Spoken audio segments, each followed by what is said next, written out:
Welcome, everyone, to today's live stream, episode number 13 of our Dragon Age the Veilguard Rogue gameplay series. I'm Commander Jerval, and I want to thank you for coming along on our journey today. So, nothing new on admin notes for the game or for the channel. So, on our recap, at the end of last week's episode, which was a very eventful episode, we had fought Mythal in her dragon form, just so that y'all could see how that worked. That's going to make sure that I don't have access to the best overall ending at the end of the game, but it's something that you don't see a lot of playthroughs doing, and I wanted to illustrate it for you. We took on another Revenant at the end and opened up the last of the champion essences to get into the gate in the crossroads, and we dealt with the Cauldron quest and took on some more entities revolving around the Gloomhowler. Today we are going to move into Lucanis' questline and his conflict with Zara Renata.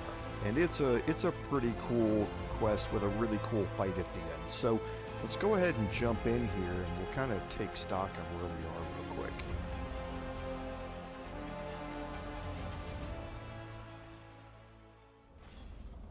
Okay, so here we are. The Bloodbath Quest has been selected. Let's take a look at our map. So we do have a conversation that we need to have up here with Davrin. Other than that, everything else here looks to be okay. So let's go have this talk with Davrin and Emmerich. But first, let's check our workshop. Need and knowledge. Okay, so we're just about ready for level 9, but not quite there yet. Actually, we do need to see if our enchants are up to date. Strength earns mastery. Yes, look like we have enchants on everything. So we should be able to come back here in a little bit and work on upgrading our workshop. But for now, let's go up and talk to Davrin and Emmerich.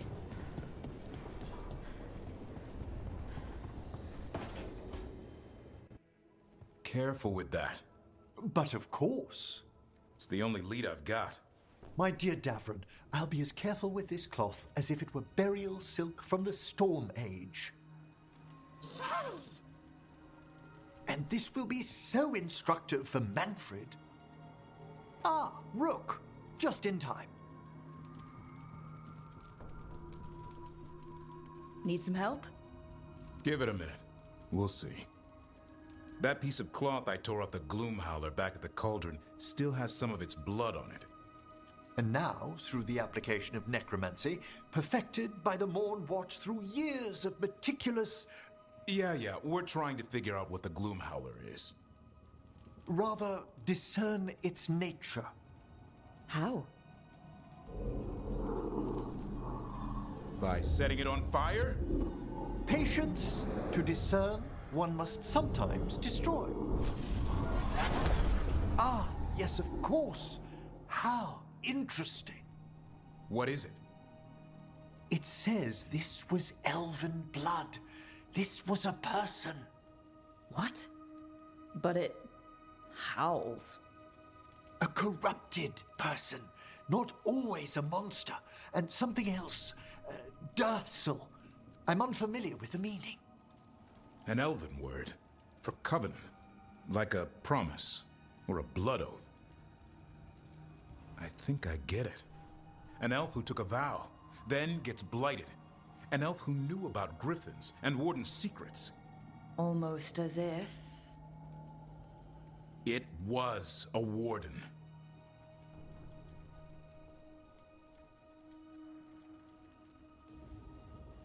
I know this is bad, but it means we have a lead.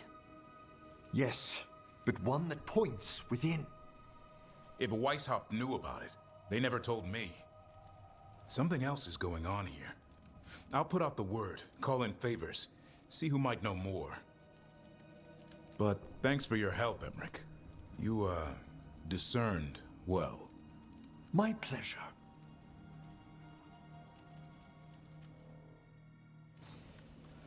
Hey, Dave, welcome to the stream. Good to see you again. Hope you've been well.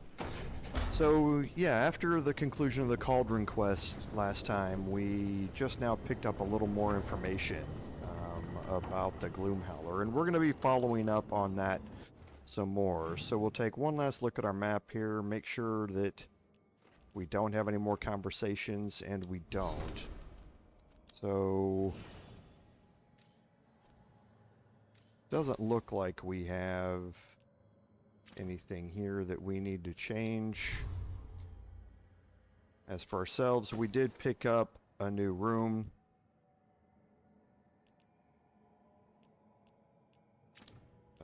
These runes. So we picked up Divert.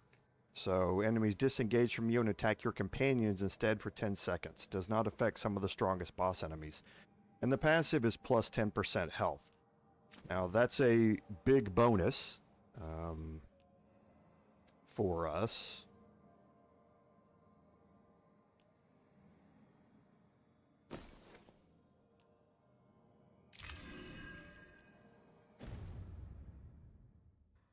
Okay, so one other thing, we also need to make sure we still have the correct skills. We do. Okay, so now we're going to head to Treviso.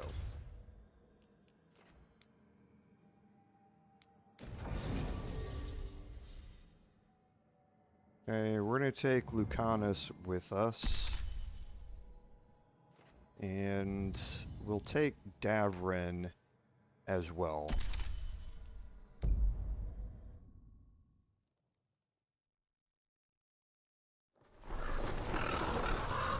I'm good, Dave. Thanks for asking. It's a busy time for me right now, but I'm glad I'm able to keep my live stream up and that sort of stuff, and still talk to all of you. So we're gonna head over here.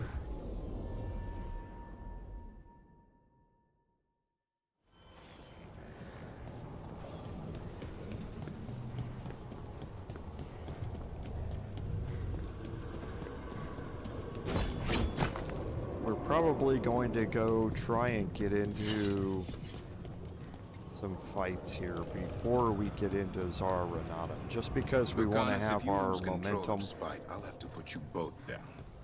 No hard feelings. Good. But you should know, all the people who ever tried to kill me are dead. Gosh will have my back.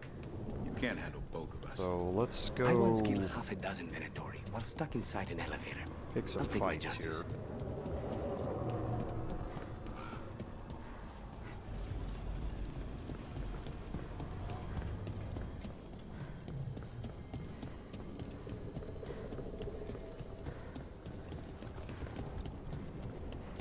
So nothing here.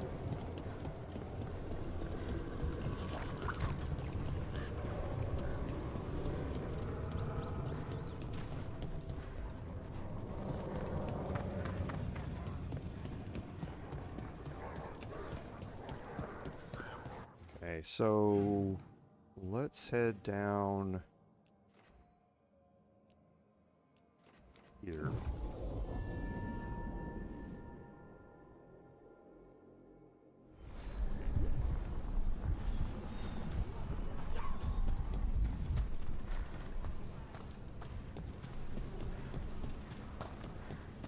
I know we can get some ultimate back down here.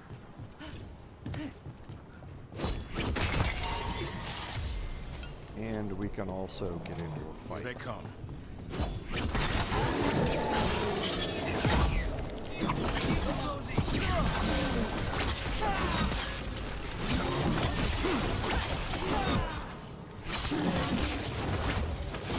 Get out of there!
now we have full ultimate and all of our momentum.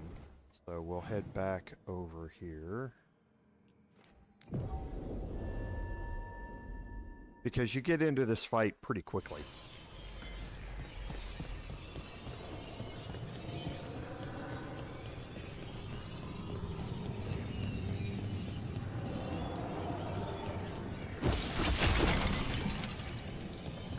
Over here. I have a route to the chantry. Let me know when you're ready.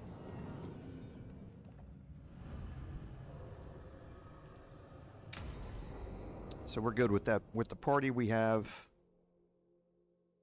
And we'll continue on here. What do I think of it? I enjoy it.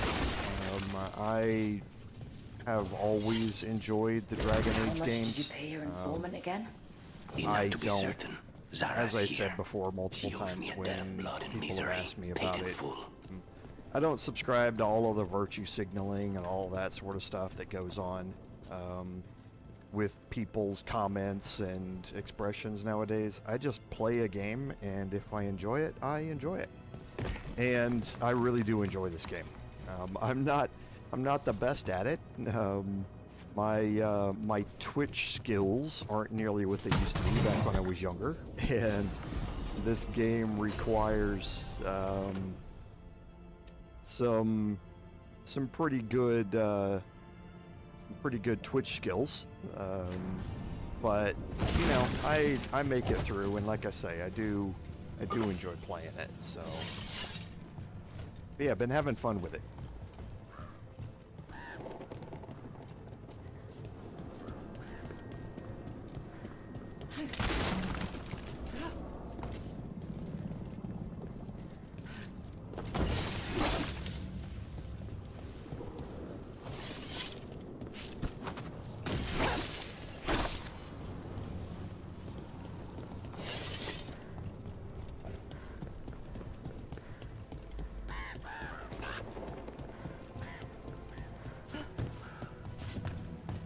There you are.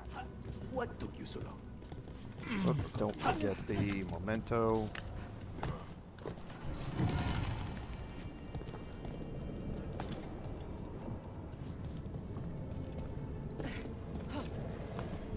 And I can't remember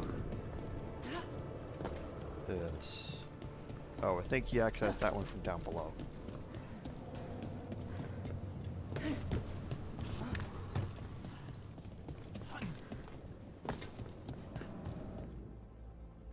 Ilario?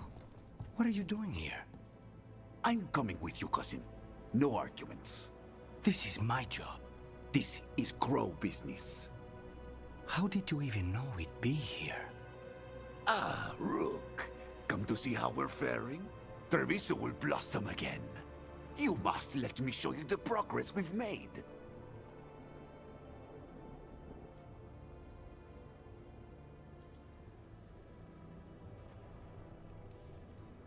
Lucanis told you not to come. This isn't your type of job, cousin. There's no one you can charm into dropping their guard. Only fanatics. All you can do is get yourself killed. You think I'm not good enough? Are you? Fine. Have it your way, cousin. You know best. Let's go, Rook. Zara is waiting.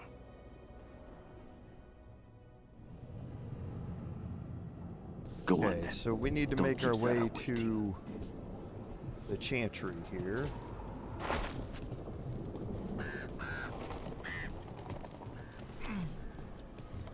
And I'm just looking as we go.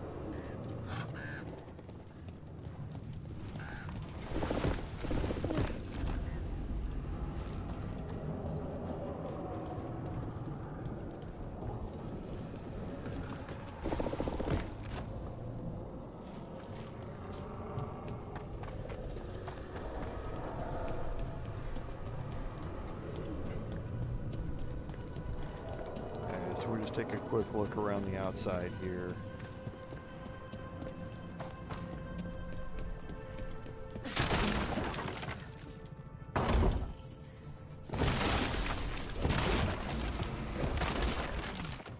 Okay, and that's going to up the twin buckle binding. It's going to give it more health, and you heal for 100 upon using any ability while quickened. And you're going to grant quickened on potion use. So you would gain additional healing. Not something that I'm really interested in building around.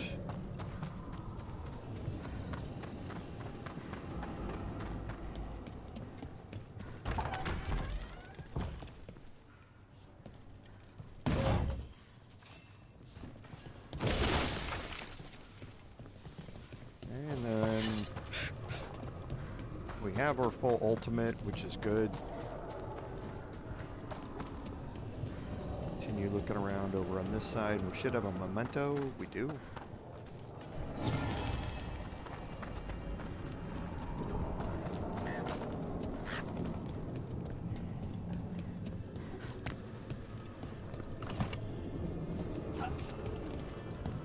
And then we have another chest over here on this side.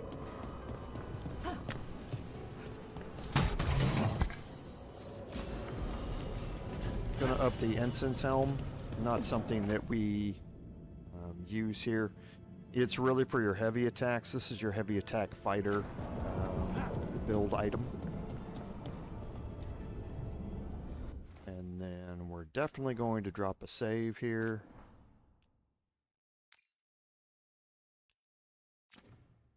Just in case. Let's look at our companions real quick.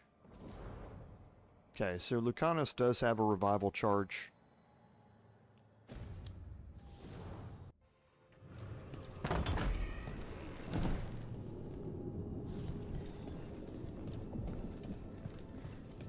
And it doesn't matter which way you go here around each side.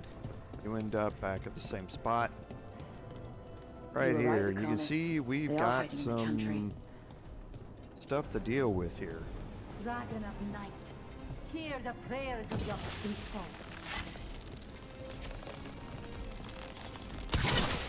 You dare interrupt? Let us go. Make it all with the Lord of the clan and break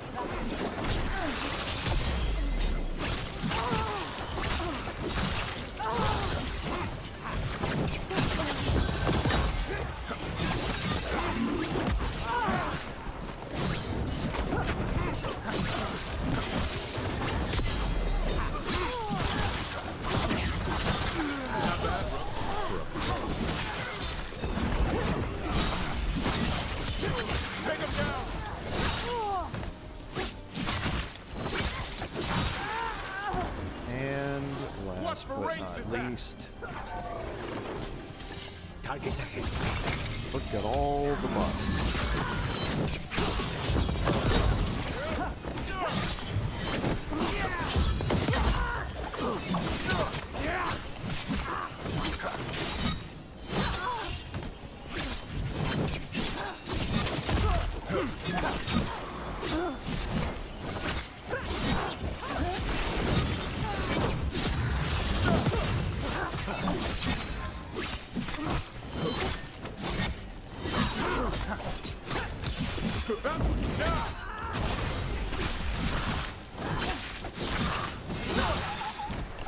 There you go. That's the last of them. No, that was Porcia, Zara's favorite dreamer and soothsayer. She used to come to the ossuary to read bones. If she's here, so is Zara. Okay, so we'll head over here and check this corner because there's a chest.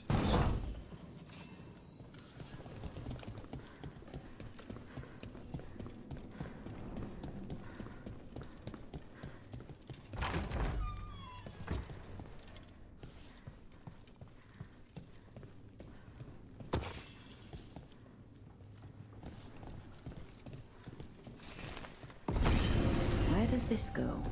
Another dark hole. Okay, and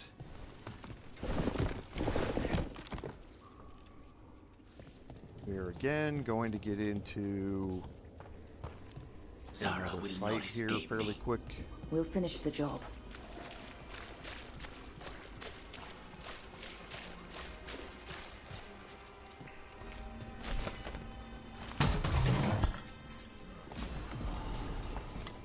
Okay, so the Bloodletter's Twin Blade is starting to get nice. This is your bleed build offhand weapon. Still doesn't really compare to what we're using Orionized Talon for.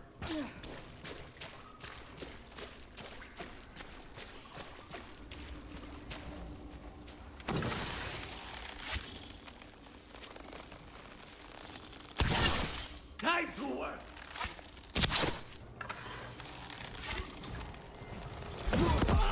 On your guard.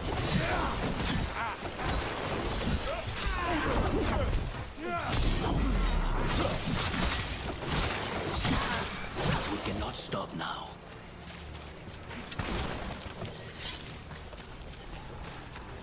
Really hate those types. They're rogues. As much as I love being one, I hate fighting against them.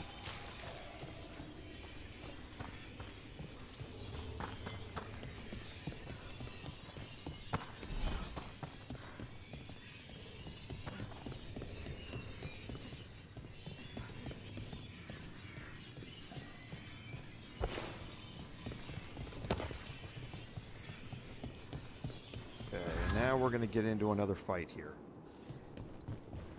You, I will bring you little Zara your beating hearts as a gift. Time to And this is die. against Faustus. Range incoming! To me and obey. Okay, so we'll focus Faustus here. We'll drop a weaken. This should get both of them.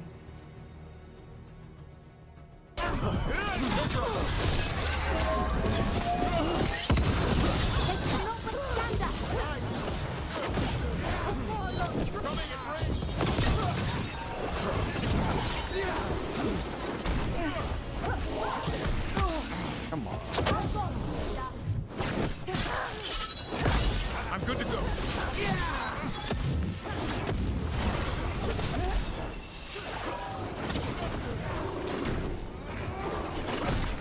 Coming in range! Stay in cover. Together.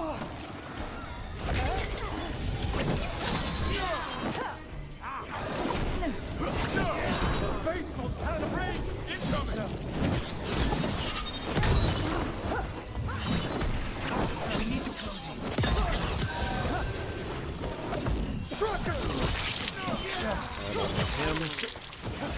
Way to fight!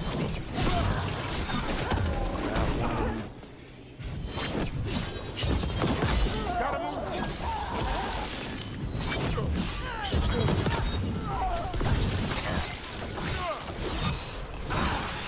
Faustus.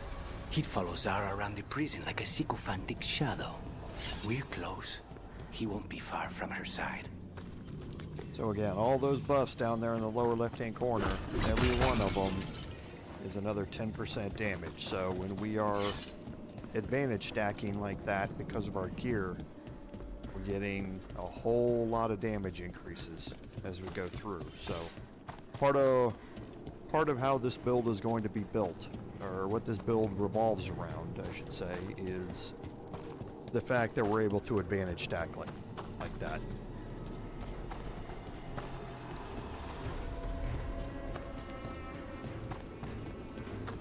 Don't think I can get up here.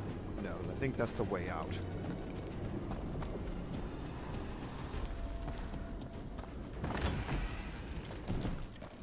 I command it! Attack!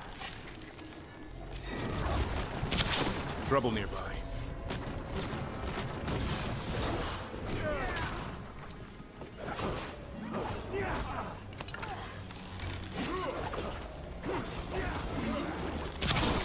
They're strong enemies. A blessing of the Imperium!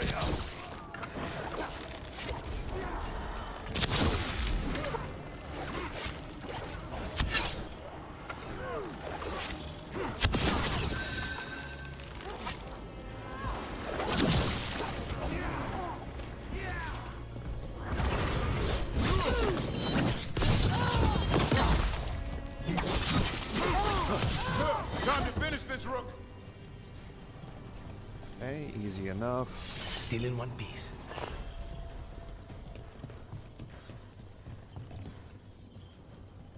Thanks, Dave. I appreciate it. Thanks for being here. Like I say, it's a lot of fun for me to play this. So.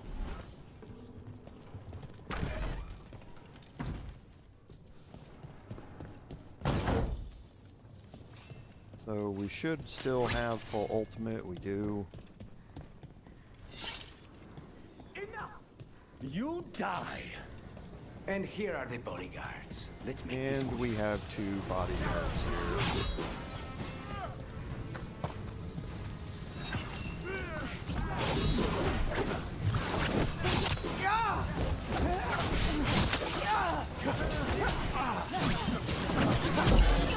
Oh, come on.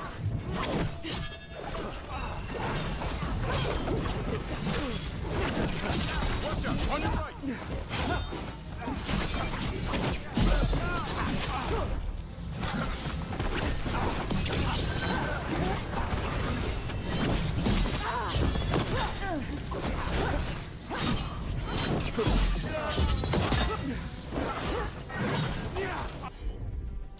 So we're gonna focus Decimus here first.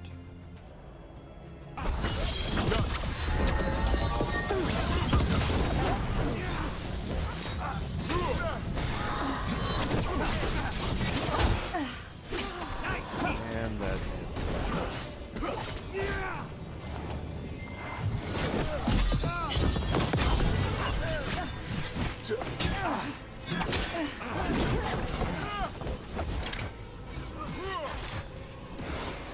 Let's go. I'm ready. Tell me what you need.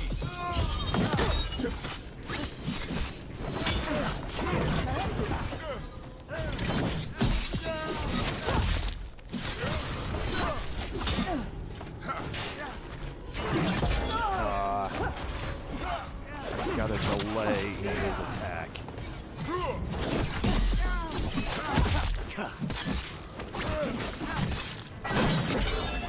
Jeez. That delay is really hard to time.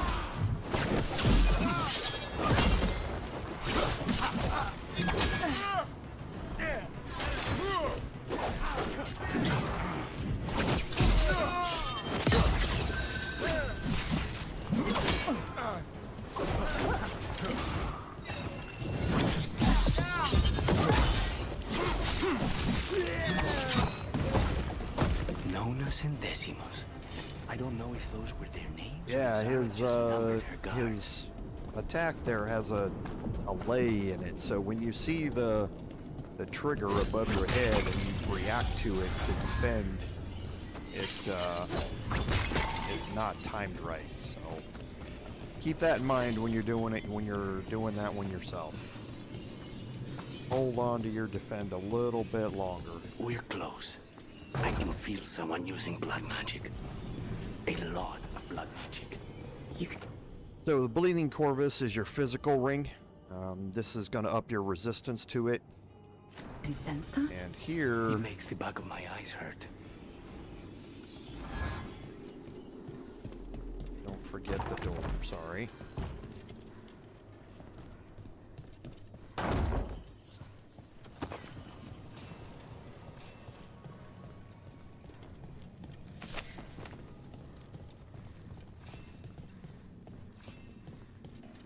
I don't think, did I miss a chest back here? I must have. Oh no, that's the one that's up there. That's not available to us yet. I don't think.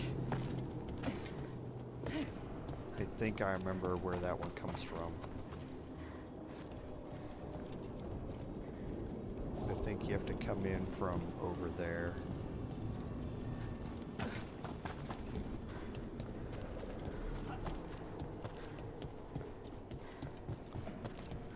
Okay, we're gonna drop a save here. Whoops.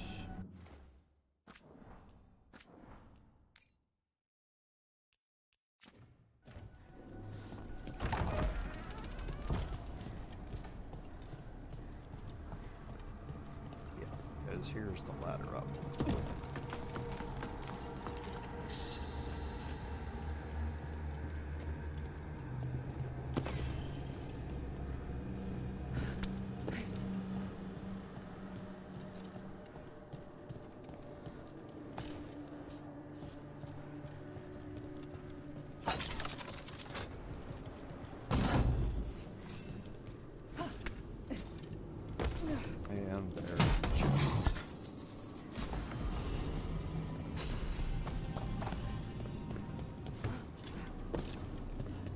Okay, so now we did open up the shortcut to get back up there as well.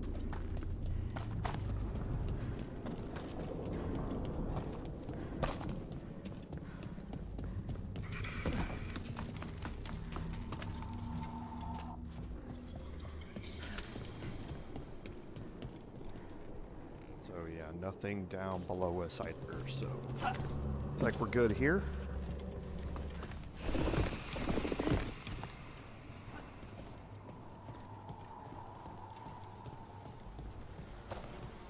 And now things are starting to look a little gruesome. That's a lot of dead people.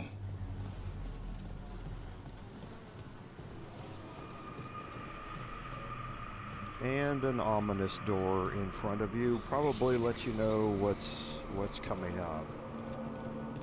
So the main fight is here behind this door. So we'll overwrite that previous save.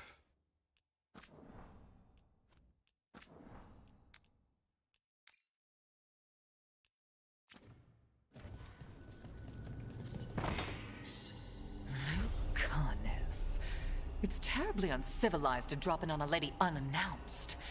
Now the evening's ruined. Of all the ways this could go down, I didn't expect we'd catch you in the bath. This interruption won't last long.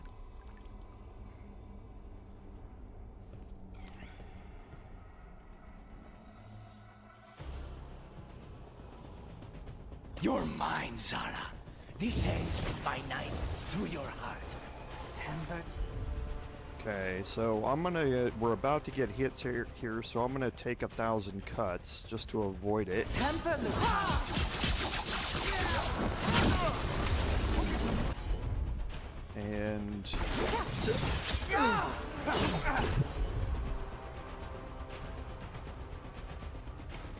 don't know if this is going to get off or not. Good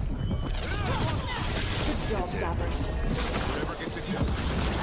Poor manners interrupting my bath. There you go. There's the stop.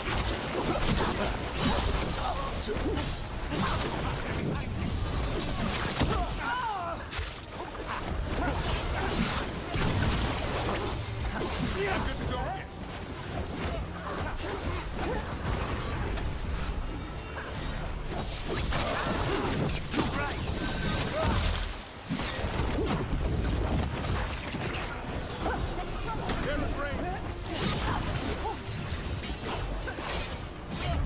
Move out of there.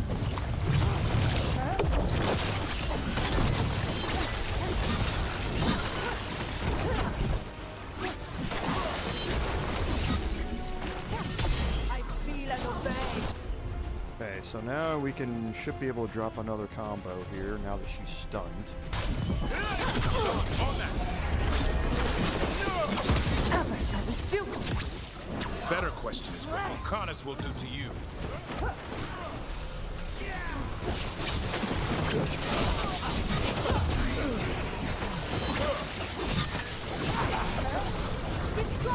Snipers! They're at range.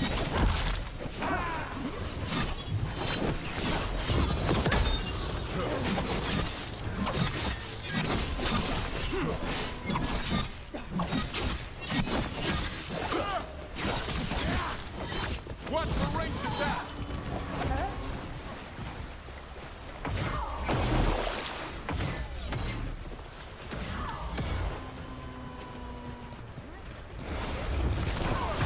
That's enough of that.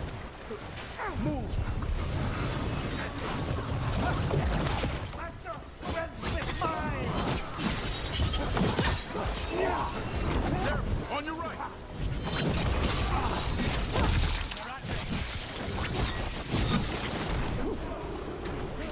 We grant each other strength! Okay, so let's drop another combo here. I put him right where you want. Immediately follow this up. Should remove most of the character, I believe.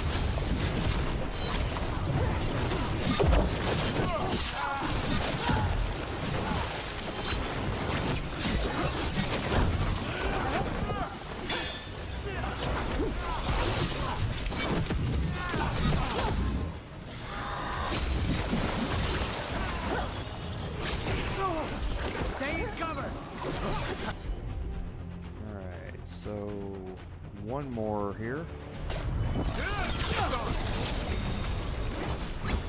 And she teleported out of the way.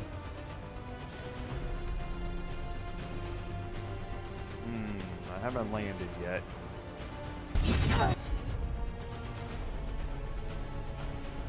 Vermin in my battle chamber. That just won't do.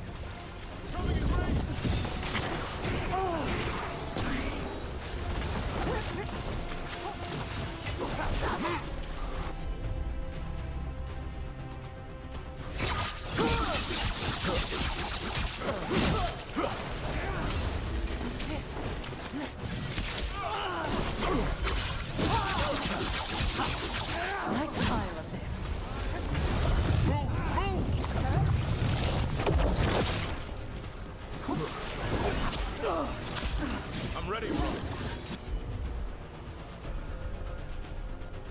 Okay, so we are going to combo here. Okay, why didn't it go off? Landing combos against her is kind of hard sometimes because she teleports so much. I am blessed. So let's get both of them. Let's see if we can combo while she's coming after me.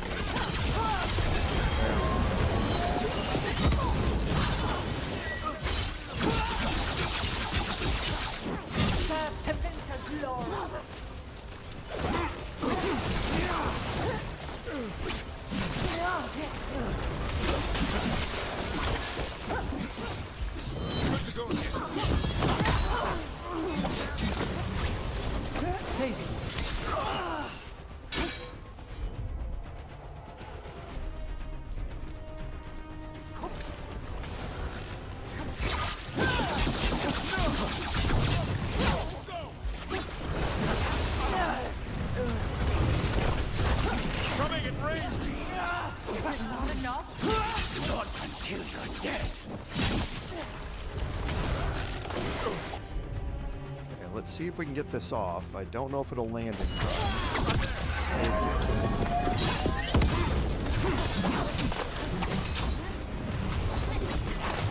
No, not yet.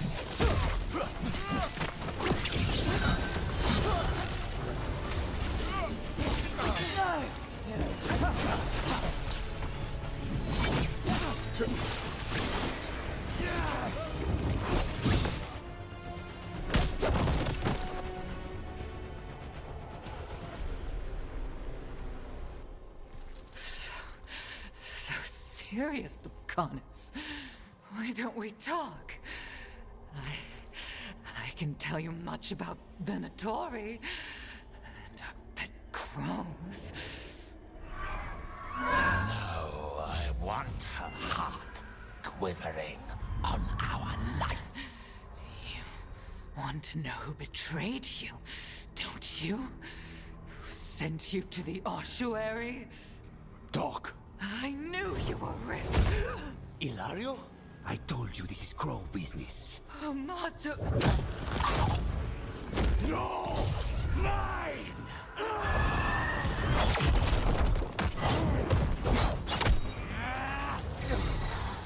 Get Ilario out! What? No! Rook, I can't! That's enough!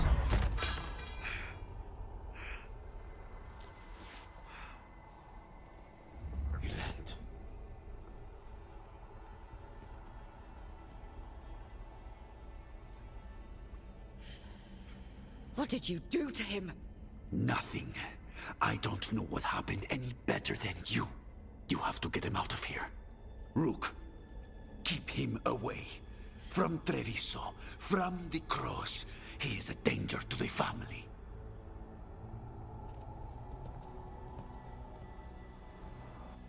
It's a great combat and a great ending cutscene there. You start to see You're awake. little intrigue Yes. there. I've been trying to figure out what to say to you. And there aren't words enough to apologize. I never wanted you to see me like that.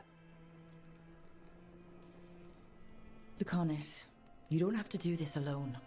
We have people who can help. Emmerich Looks at me like a thesis topic. We need to talk about Ilario. he wants you to stay away from the crows. He, thinks you're a danger to your family. He's not wrong. If I cannot stay in control... He used blood magic to control spite. What? How? He's not a mage. I don't know, but... something's not right.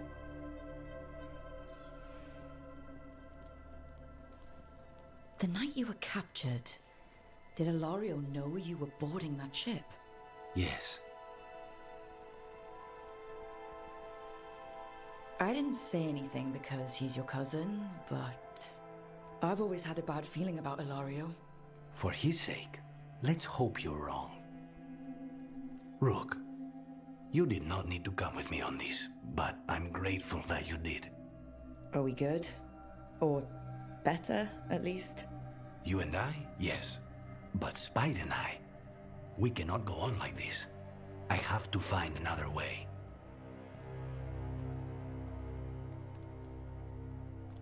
Yeah, Ilario is in on it. Zara Renata was about to spill some secrets about the crows, and Ilario just magically appears and kills her to stop her from doing it. And then he's able to control Spite. Yeah, it's not looking good for him here. So... he's already got detonations dealing necrotic damage. We don't need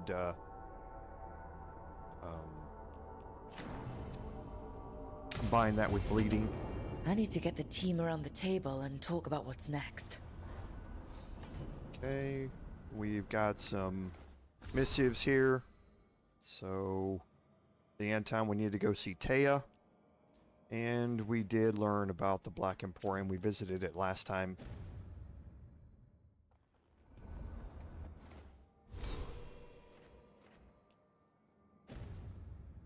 Okay, so let's open up our map and take a look around here and see if we have any more conversations to have.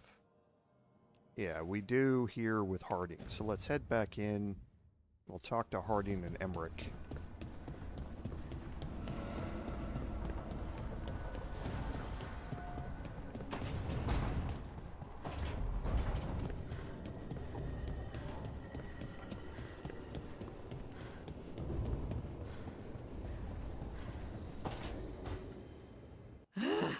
I don't understand why you're bringing so many books. Well, I don't see what your objections are to my taking a canopy. We're only going for 2 days. You've hardly brought more than a flask and a bedroll. Should I send a search party out for you two in a couple of days? No. Of course not. Mm-hmm. Emmerich wants to see more of Ferelden, so we're going camping. But he's treating it like we're going to an academic... thing. An expedition can have its earthly comforts. You want to bring a shaving kit in the woods. My dear Harding, a gentleman is never without a brush and a razor. The whole point of going to the wilds is to get away from all that. So what if you get muddy and smell a little bad?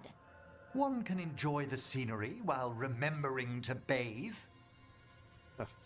That's actually funny. It reminds me back when I was in the military. We had guys that would bring scented deodorant into the field and put it on, and that scented deodorant just attracts every insect and everything else in the world when you're out there in the field. So you learn really quick who the new guys are. Harding, does it really matter if Emmerich brings 8 books? 9, actually. And Emmerich, so what if Harding is fine sleeping on dirt? Not all the time. Okay, Rook, I know.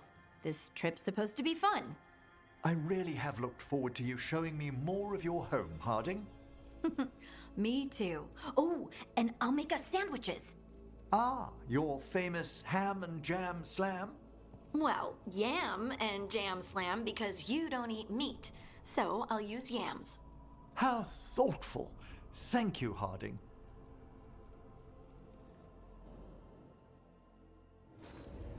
Okay, so I don't think we have any more conversations here. We don't. So let's take a look at our world map. We know what's in our journal. We do have the next main storyline here, A Fighting Chance. We've got a bunch of other things to do before we get in on this. And that includes some of our companion quests. And also, these are going to level us up a little bit more, and then we're probably going to end up going through Pinnacle of its Kind and the Heart of Corruption.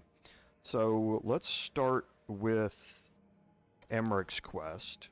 And there are also some other quests out here. You can see the Hosberg Wetlands. We have new quests available in this area.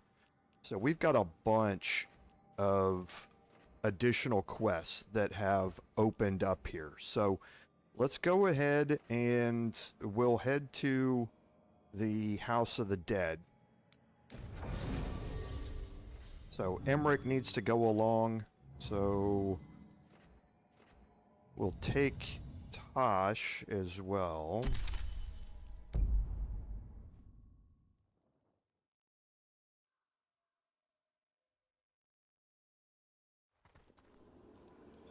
So, Blackthorn Manor. Let's hope that necromancer working with the Venatori is around. There's a malaise amongst the spirits here. Some form of confinement. This must be the place. Right. So why'd we bring that? Oh, it's essential we have the Hand of Glory. I'm just grateful you know what to do with it. It's a fascinating piece. The magic laid upon a Hand of Glory is complex. Whoever killed its donor left their mark. So it'll lead us to whoever cut it off? Precisely. Most likely the necromancer who's been helping the Venatori. It would have taken extraordinary skill to layer the involutions on this artifact. What a waste of talent. Bet whoever owned that hand agrees with you. We'll put an end to whatever's happening in this manor. That, I promise. Forbidden necromancy can twist spirits. We must find this death mage and stop whatever they've done to them.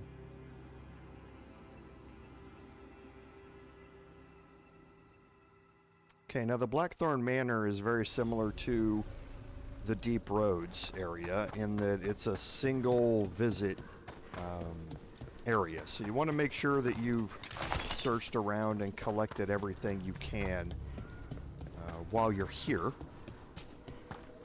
So we're going to do a little extra searching while we're here, just to make sure that there's no stone unturned.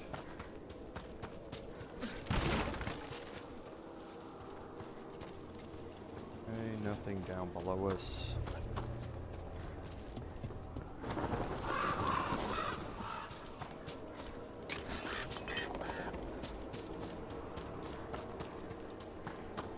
And that means that we are going to start off by going to the sides here before we head in along where the main quest marker is wanting us to go. Okay, so this is Lord Stoddard Ludlow Blackthorn's mausoleum.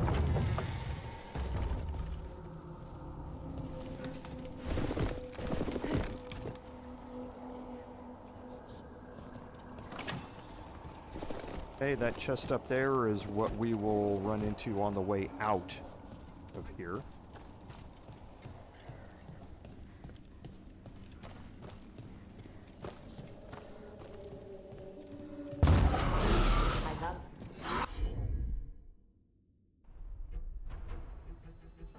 And we run into the groundskeeper, so...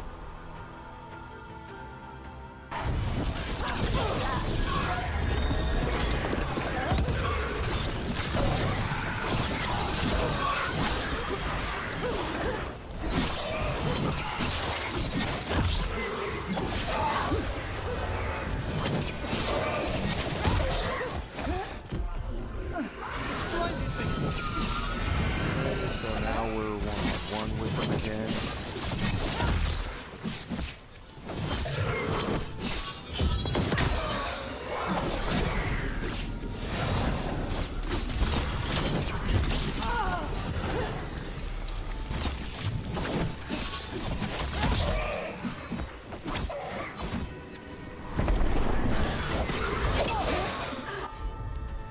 Okay, so let's get off.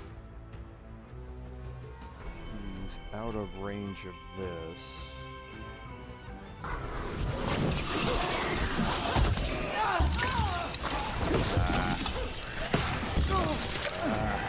Confined space.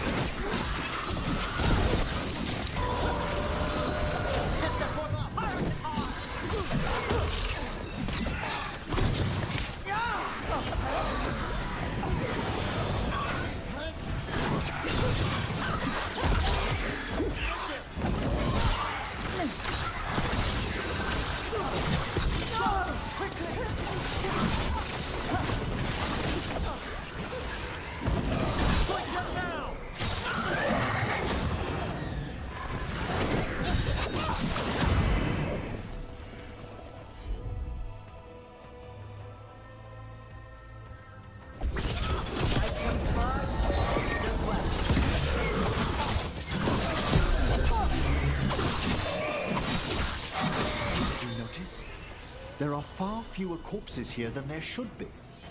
So 7 advantages I there, suspect so the necromancer in this place has stacked up at already once. helped themselves to these crypts.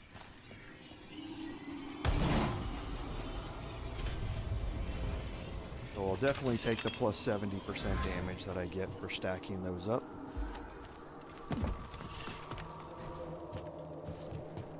And you can see from the mini-map we're headed back.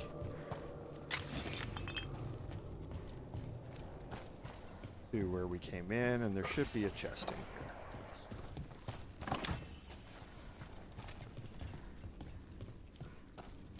here. There. This is going to give us the numbing herbs for Tash. So let's look at her trinkets. Okay, so that's the one that she has equipped. Okay, good.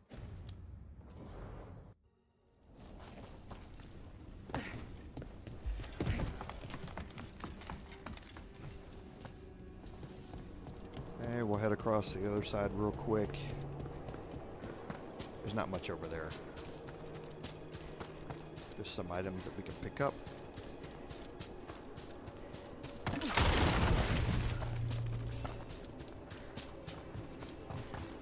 Now we'll head in.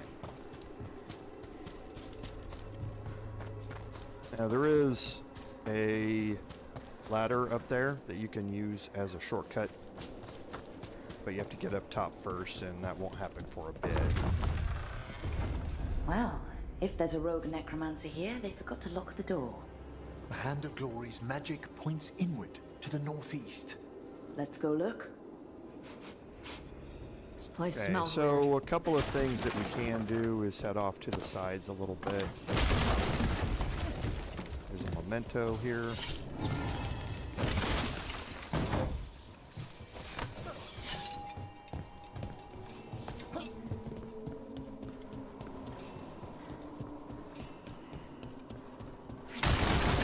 This room here, or this door here, we won't be able to get into for a bit. Path wants us to go over there to the right. That's because this door is locked. So it leaves this as the only way for us to go. These sigils. They can't be.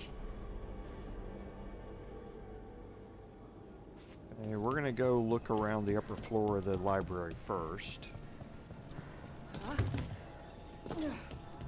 And there will be more that we're going to be able to do in the library as the quest goes on.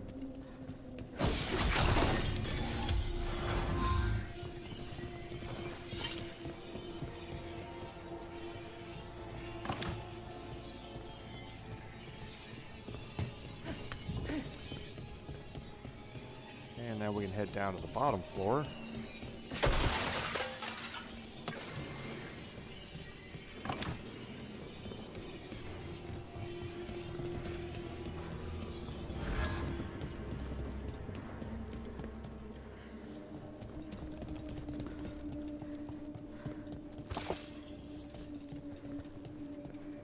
Necromantic evocation with an inversion in the higher seals.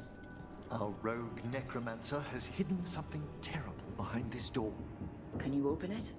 The door's seals are drawing on magic elsewhere in the manor, fueled by suffering. Let's put an end to that and get this door open. The Hand of Glory points to the northeast and southwest. Okay, and you saw there that we picked up the skeleton key.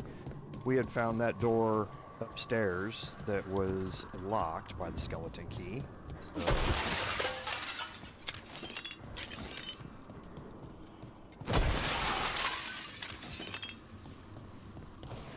okay, but we do have another door here that's also locked by the skeleton key.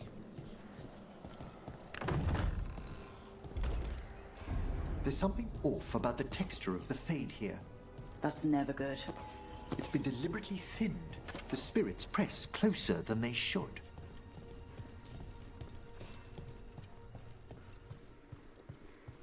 Okay, so we'll head around here and we're going to pretty quickly get into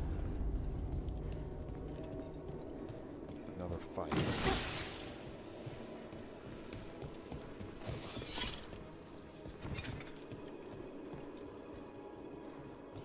That's the way it wants us to go. There's the spirit that we're going to need to get into or release, and there'll be a fight with that. We'll do a little more exploring.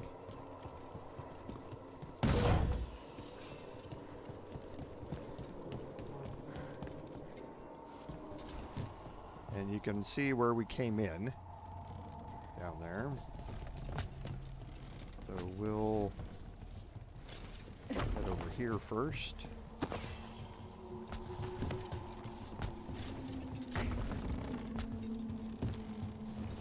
This way, so we can jump up.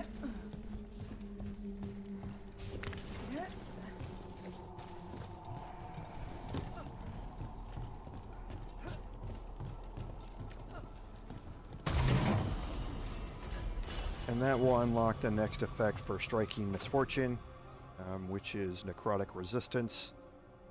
So this is your light armor, necrotic armor. The advantage stacking that we get with advantage duration and plus 10% damage for each active advantage is too good for us to pass up.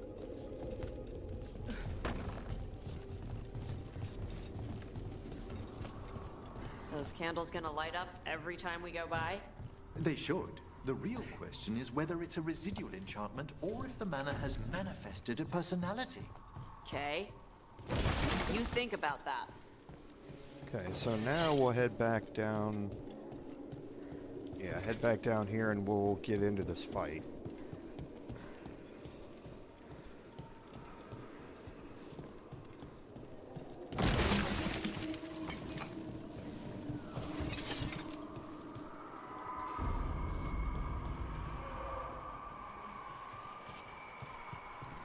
No! What have they done? Oh, this looks bad. Sacrifices, both spirit and human. And demons.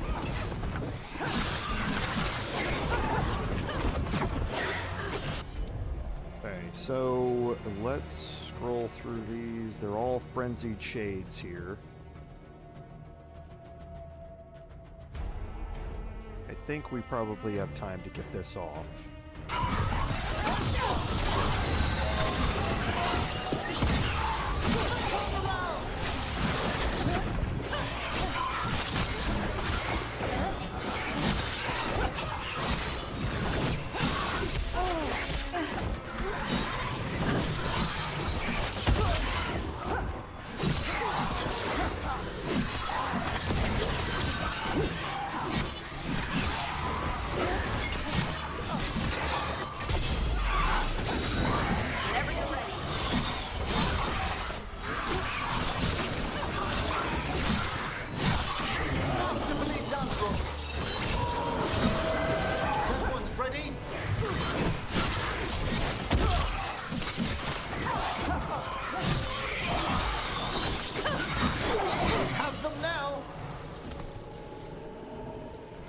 Now what? I must free the spirit bound here.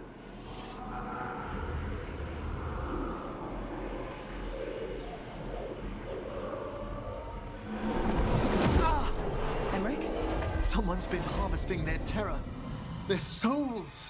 How dare they? What are they Come, I can sense another spirit trapped here in the mansion. Okay, and that other spirit is the other direction that we have to go down here.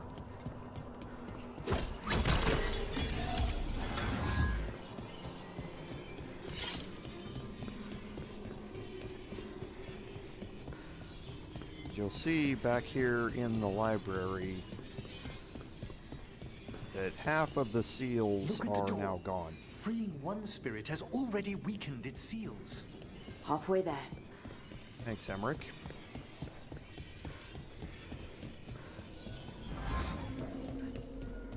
And if you remember where we came in, this door is now unlocked. That door is where we're going to come out.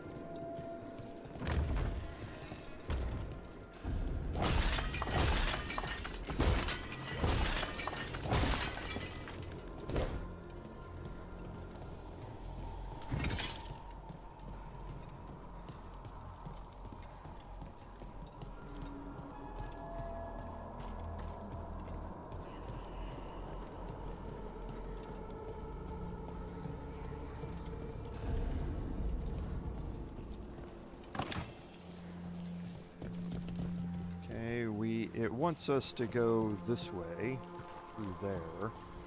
We're gonna head up top here first.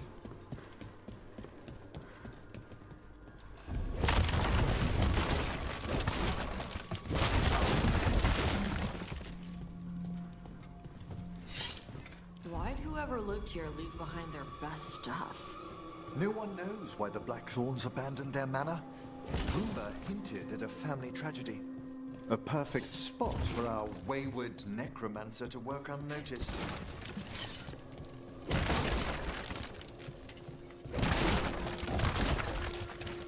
Okay, and this room has a couple of things for us. It's another parkour room that we have to deal with.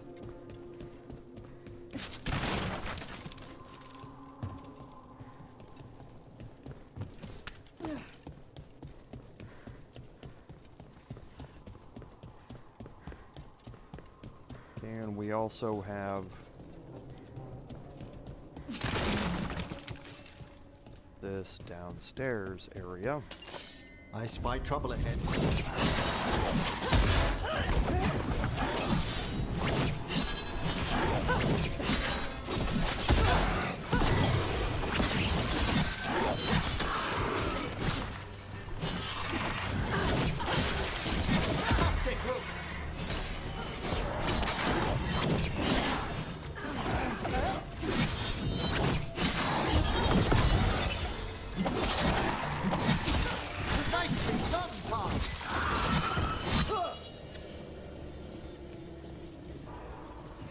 Okay. Chakra to Abra. Okay, now this room down here won't be able to get all of the way through it because these doors are going to be locked.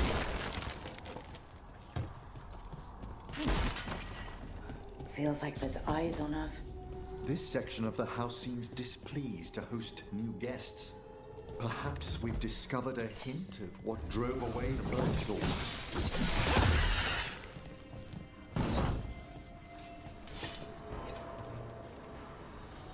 Okay, the skeleton key unlocks this.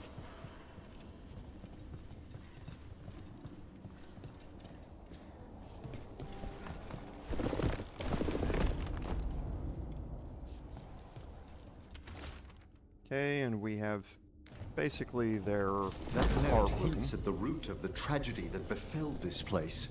Quis est ista qui uvenet? An old invocation, and dangerous. What did it summon? Something best not described, lest we renew its attention. Okay, and again, we're going to be kind of following the mini-map here a little bit. as we go through this, because it's easy to get distracted and get lost with all of the twists and turns. But if you take it systematically, it's pretty straightforward. So we've finished both of these. Take the right here and into the kitchen.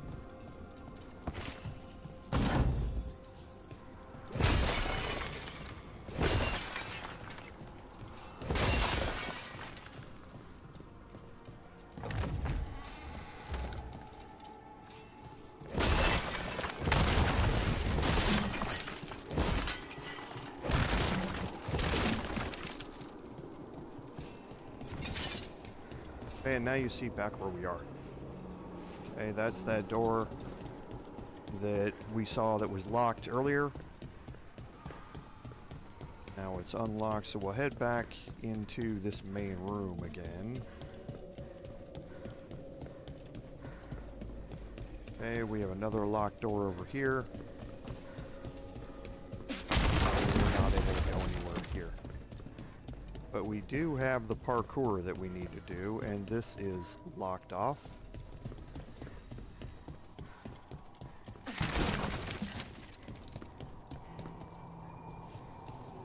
Okay, so here in this room, we can... I think we can start here. Yes.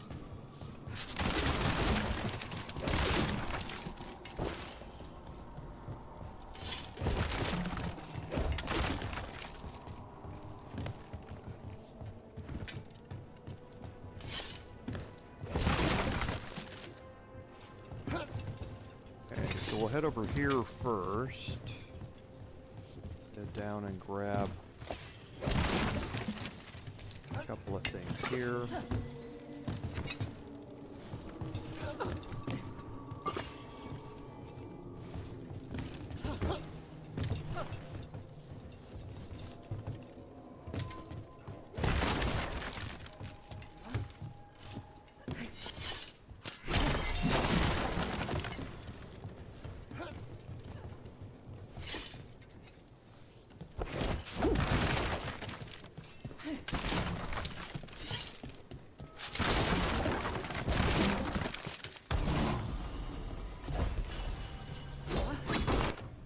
Okay, and that's going to unlock critical versus enemies with high health. That means that basically every time that you're in a fight with high health enemies, you're going to be doing crits against them, but then once they drop to low health, you won't be doing crits anymore. So the Storm Needle is your critical damage build offhand weapon.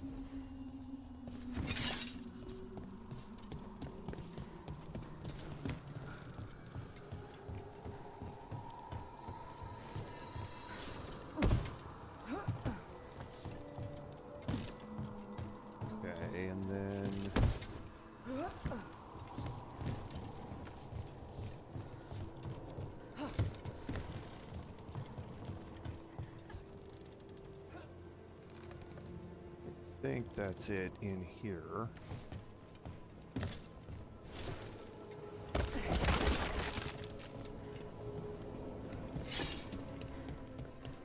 So now let's go head back the direction that it wants us to go.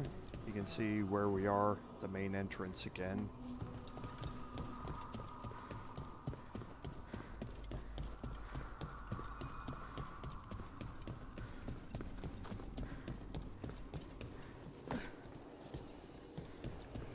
Out here on the balcony. And here we go, about to have another fight.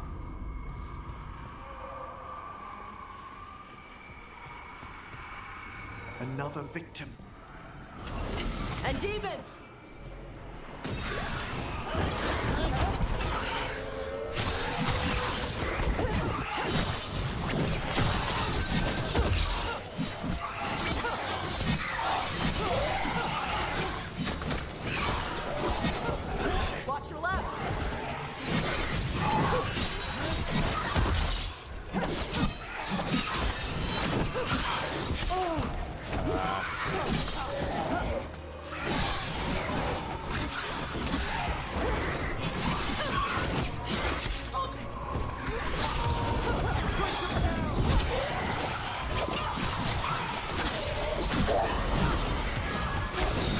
Loosen the lid for you.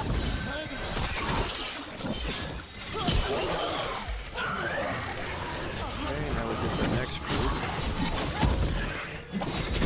These are shock shades, and I can't stand them.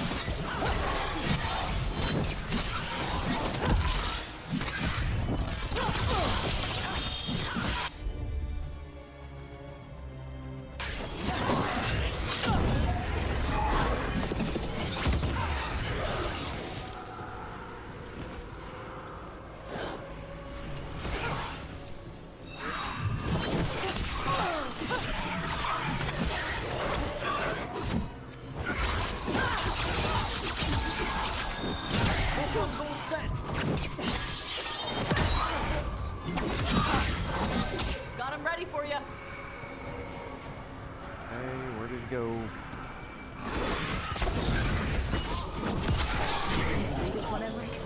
I must. Now let's see what they've got.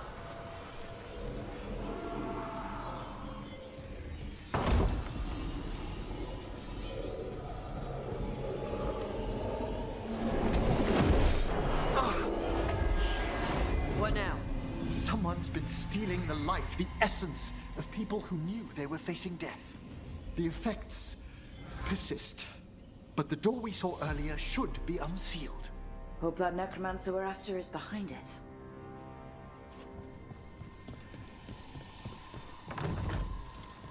Okay, and now this is the door I told you that you enter into again. I want to make sure that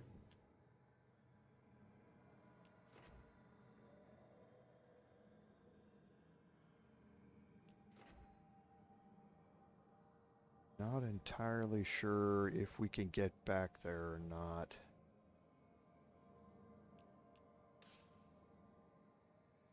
Okay, so that's the outside.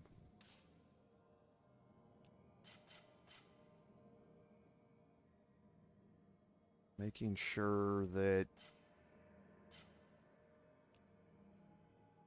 because there's one place in particular that I know I want to get to. I just want to make sure I haven't missed it, because again, it's a one-time trip here to the All manor. the seals have been extinguished. Excellent. Let's open that door. Okay, so let's go make sure that we haven't missed anything. Does it give me? It doesn't give me a how many chests you found thing here, because I distinctly remember another one on part of a parkour section, and I don't know if it's in this area that we were just in or not. That's behind us, so it's not there. I know we completed that.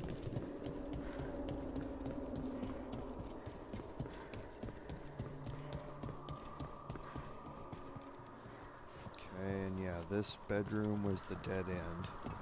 So this side's done.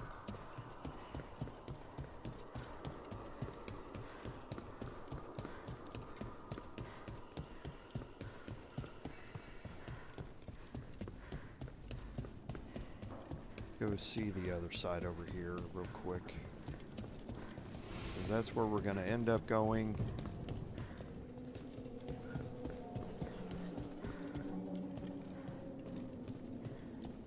Don't think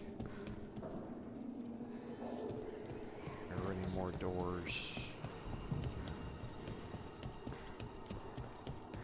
up here. This is going to lead me back downstairs.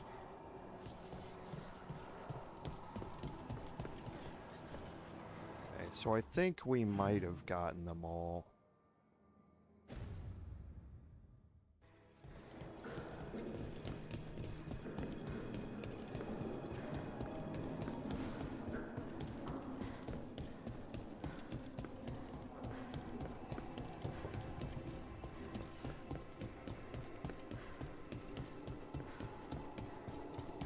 let's go check the parkour room one more time and just make sure. We can let the ladder down, but it doesn't matter.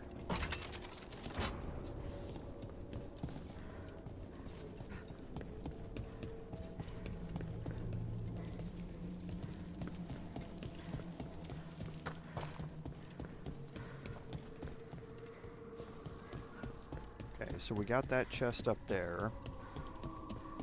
There's a chest up on top of a bunch of boxes. But I don't think it's in here. And I might be confusing it with another location as well. Just double checking and making sure here though.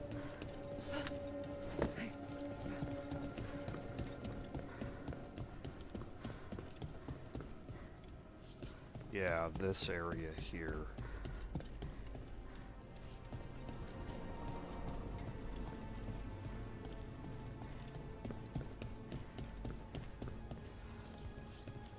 There's the door.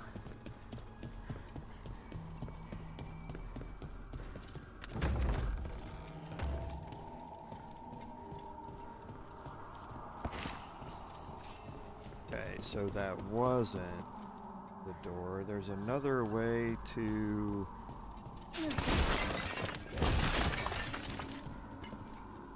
Again, I don't remember...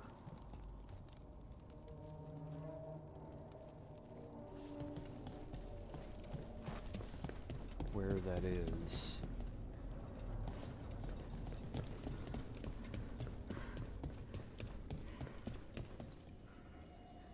Check these and make sure that we've explored them one last time.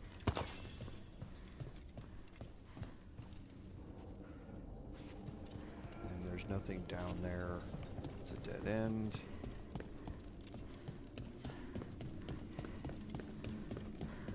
This is a dead end here. Like I said a little bit ago, it's easy to get turned around in this place and to miss things.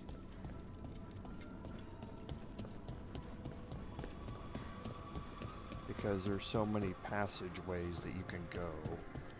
This is the main entrance where we came in.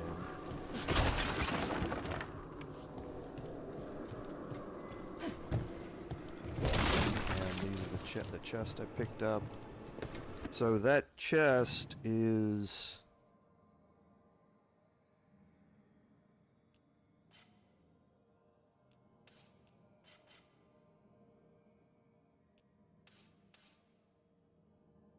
sitting right here. Okay, that door is locked. Let's go in through the passageway. They unlock passageway now.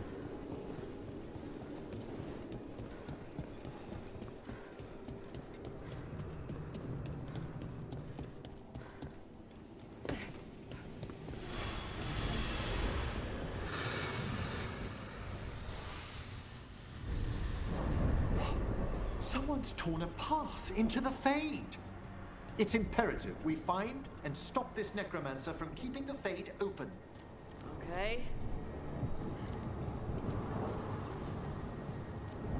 Okay, so for this we have to turn left here.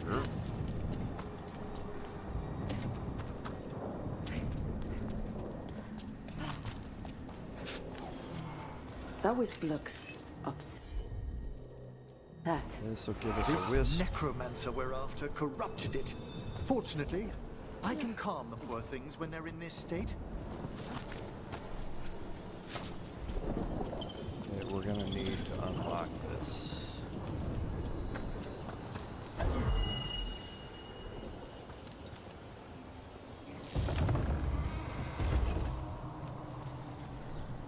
Onwards. The hand of glory still points the way.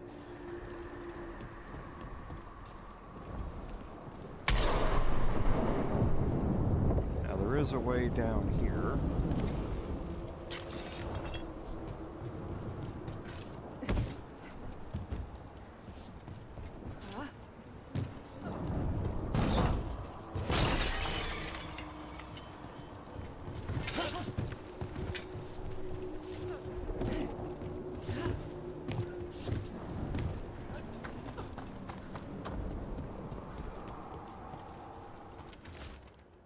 And there's the note that lets you know not to bypass it.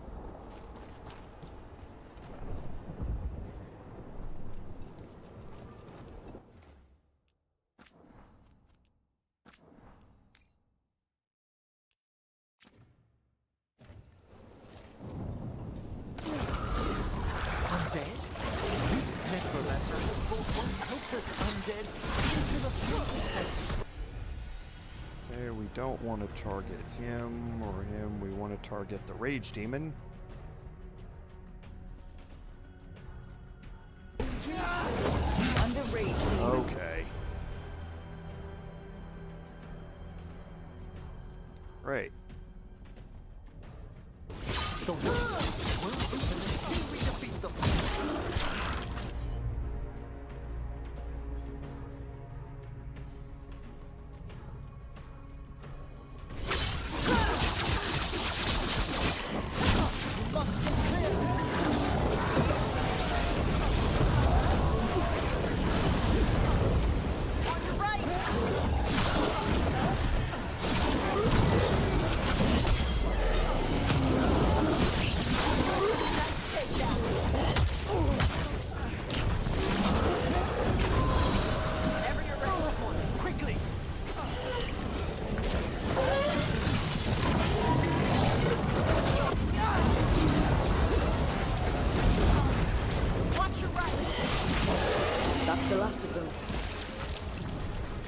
Fighting more demons and corpse crap at the same time?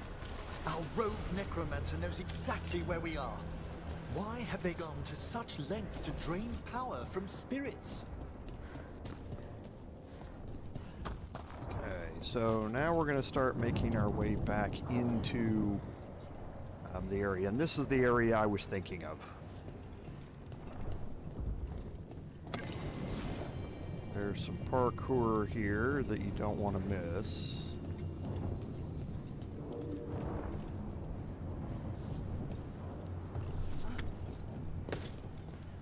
So we went up over there, we're going to go down instead.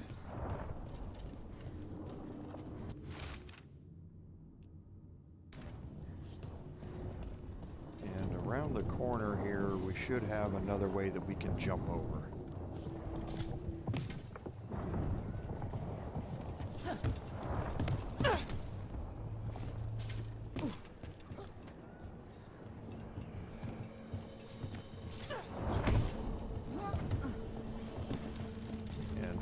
Chest I was thinking of, with again plated mail, your physical based type of heavy fighter armor. We're not going to be using it.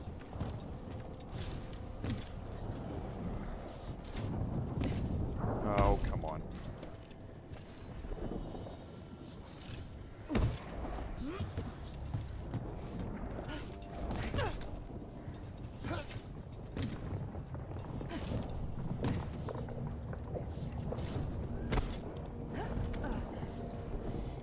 Now we're going to head back up and head the way we were going.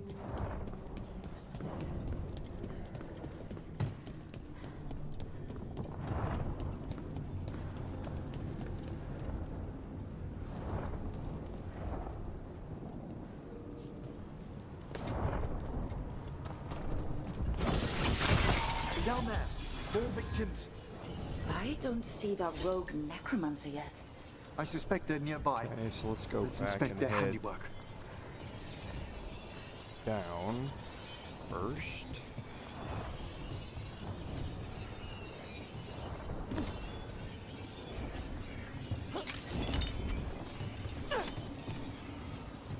Okay, so we're going to end up down there here in a second.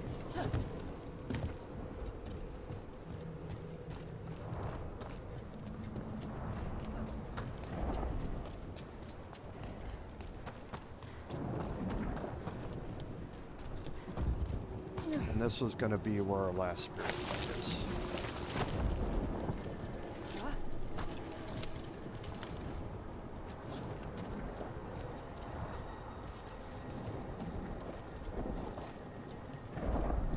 Okay, so again, a one-way trip here.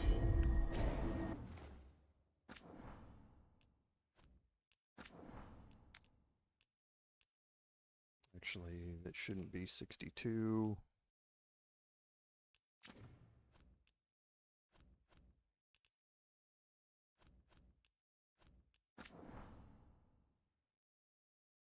Out of order a little bit here, but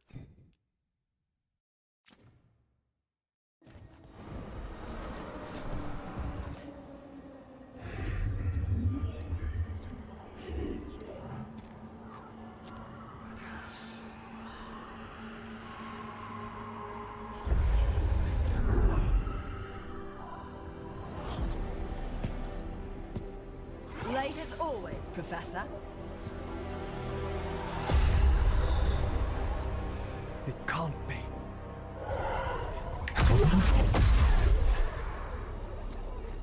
But what else would one expect from Navarra's most eminent medlab?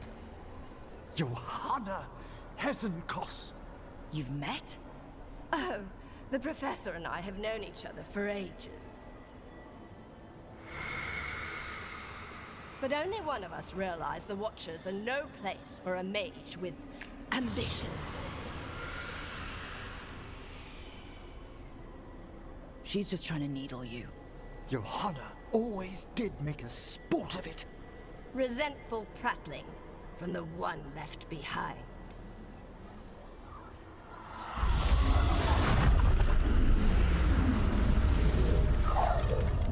No. The stolen life in that lantern could permanently tear open the Fade here. Correct.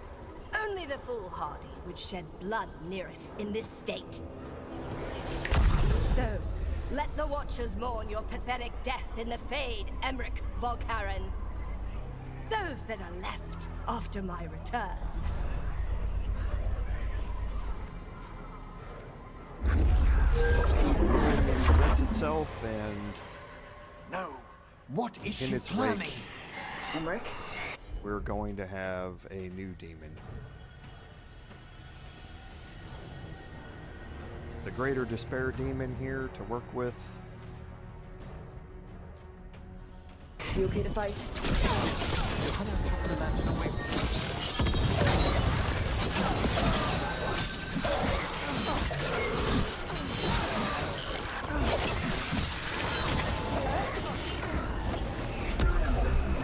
I don't have to see to kill you. Okay, where is he? So now he's done.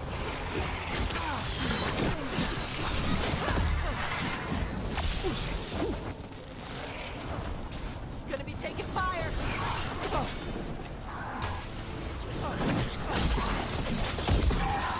Got him ready for you.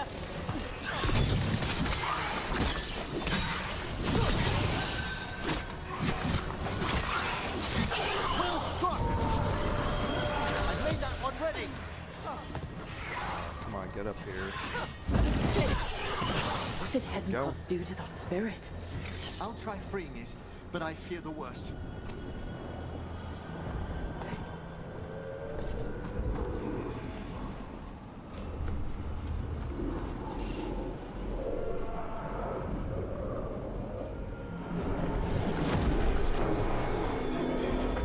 Nothing.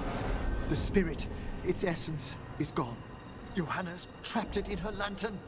Then let's find her.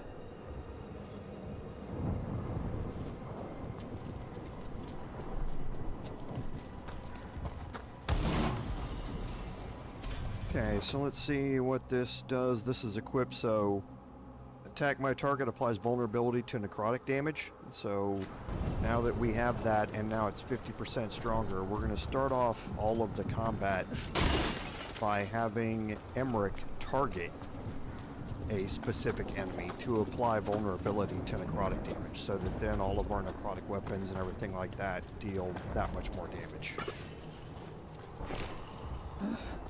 There's no way out. Vashidon, there's always a way out. Quite right. The Fade always provides a way forward. We only need to search for it. Then let's get looking.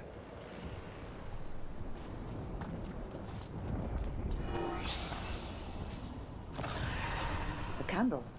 This wasn't here before. Oh, let me think. We're in a receptive eddy of the Fade, and since Johanna's spirit summoning has already focused its mana, Do you recall the ritual we performed in the Grand Necropolis? Concentrate on that memory. You mean when we were lighting candles? Find some more, and we can use them to leave this place. Okay, so we found one candle.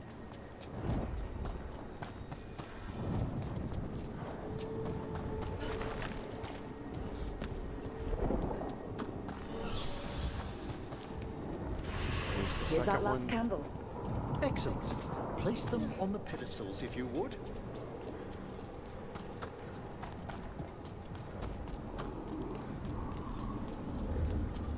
We drift upon the echoes of the vast. Let them form a new configuration. And with that,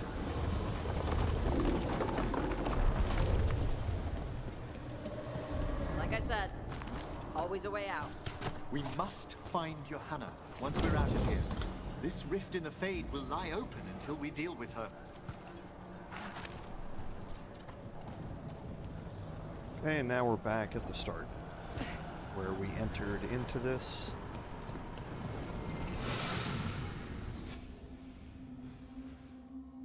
Now we're back in the library. You insufferable nuisances! How did you get out so quickly? Where's Hezenkos's voice coming from? The Hand of Glory resonates. It's pointing to the main hall. Let's go. And this, I believe, is going to end up leading us to there, and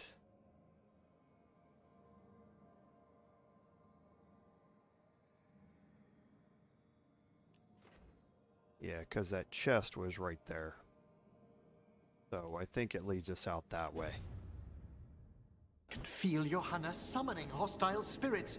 That portal into the Fade won't close until we defeat them.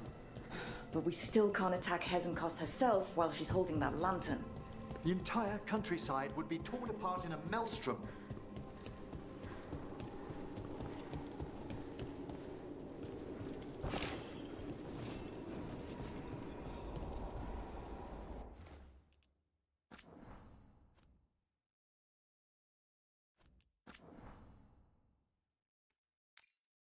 Okay, so we'll drop a save here before we go in.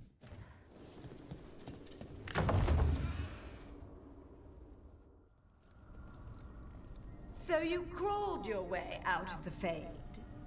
It's not difficult for those who treat spirits better than tools to an end, Johanna.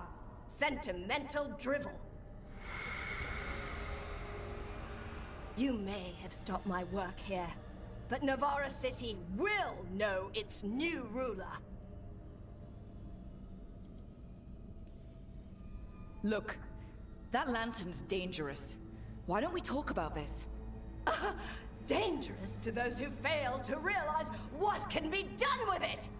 Though the professor clearly avoided mentioning his old colleague in exile. We made every attempt to bring you to reason. I gave you every chance to join me instead of whining endlessly about your mortality. But I must thank you for returning something dear to me. Lovely to have my hand back.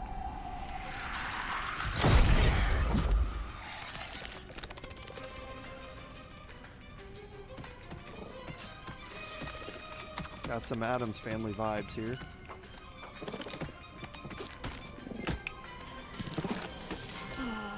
I'd exchanged it with the Venatori for some favors after entering this condition.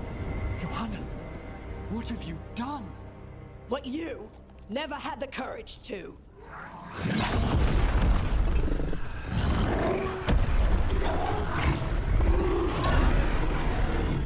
And here's our main fight. Looks like we'll see just how dangerous that lantern is.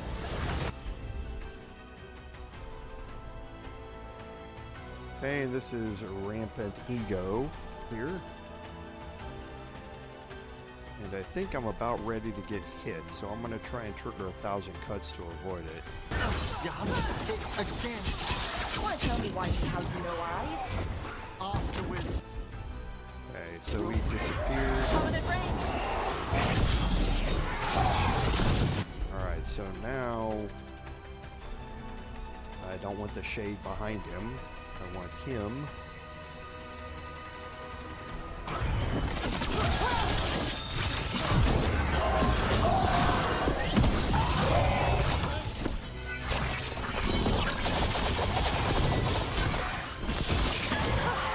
So there, emotionally on. We'll trigger another 1,000 cuts.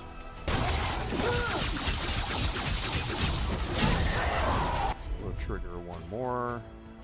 Not on the shade behind him, on him.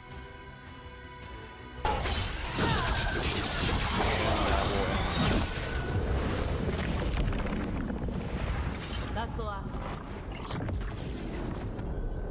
It's over. Emmerich, still sense anything wrong? We were successful. Johanna's magic no longer chains the spirits, and the Fade is still. Great. Okay. But let's talk back at the lighthouse. Okay, so I think we can do a little bit of exploring here, because I think... Nope, it doesn't look like we can. So this is the way back in there.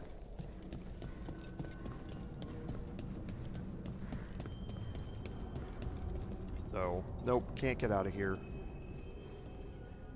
At least we freed those spirits from their suffering. Shall we depart? Let's get back to the lighthouse. Gladly.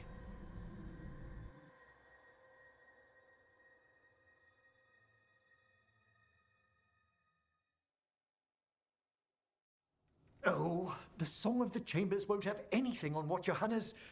Perhaps the Waking Scrolls? No. Manfred, have you seen the Fellmarch manuscripts? You and Manfred need an extra pair of eyes for... whatever this is? I suppose it's time I explained this mess. Johanna Hesenkos was a watcher. She was banished for embracing the darker paths of our art. Forbidden magic, blood sacrifice, nothing is beyond her if it leads to power, recognition, or both. It sounded like you knew her before all that. We were friends, once. I'd guess it was a shock to see her back there then. An unexpected reunion. It wasn't always like this. She truly was brilliant. And we got on so well as students. We partnered on papers, rituals, research. Yet even then, Johanna considered the Watcher's oaths quaint. This isn't the first time we've crossed paths since she was exiled, but now I fear she's turned herself partly undead.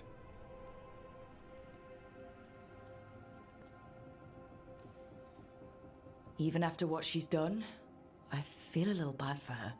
Well, undeath isn't always a disadvantage. But yes, you saw Johanna's Lantern of Unwilling Souls. A necromancer could create monstrous undead with that much stolen life. Hesenkos was yelling a lot about conquering Navarra City. We must stop her, Rook. Thank you, Manfred. Quite right. The Order's knowledge will see us through. Hesenkos had been stopped. For now. But she had big plans for Navarra. City conquering, new ruler plans. And while she had some regrets about long-lost friendships, she knew her greatest invention was going to bring down the house.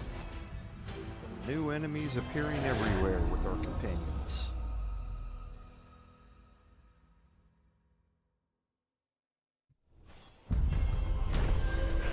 Okay, and that's going to complete House of the Dead.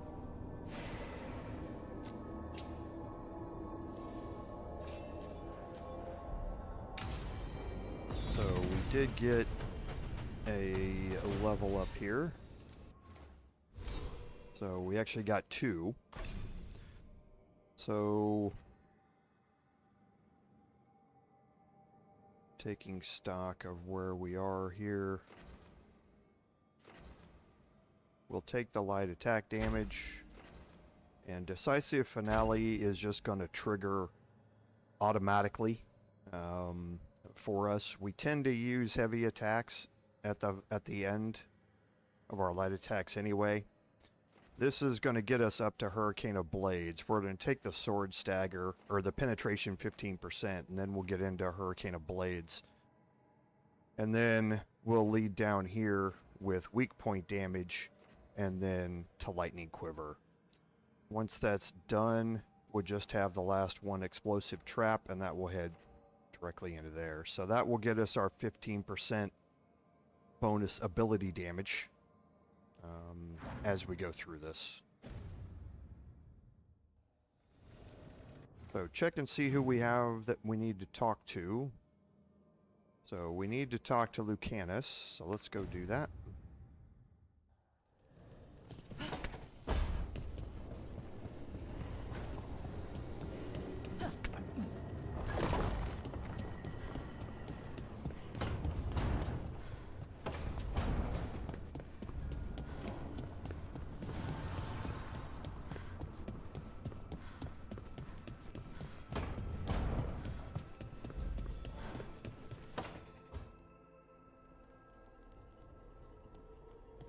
Demon's back.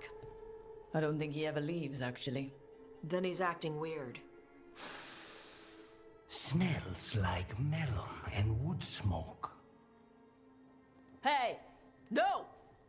No! Sit your ass back down. I'll handle this. Maybe make sure the Alluvian room is blocked? Now we get to talk.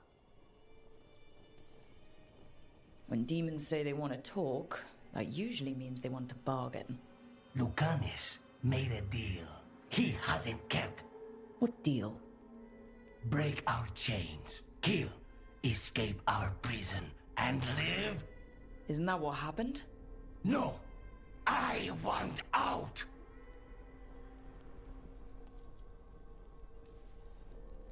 Out to where? To Vinter or Lay? Nowhere safe for a possessed man. No! No! He promised! Tell him! Make him!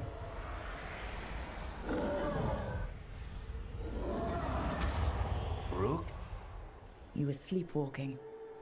Spite was sleepwalking. He didn't go anywhere. Nothing happened. I didn't want you to see that. Again.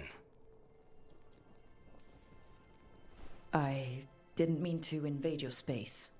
No, it's not that. Well, then what is it? I'm supposed to be a professional. Professional doesn't mean you have to go it alone. Something to think about, I guess.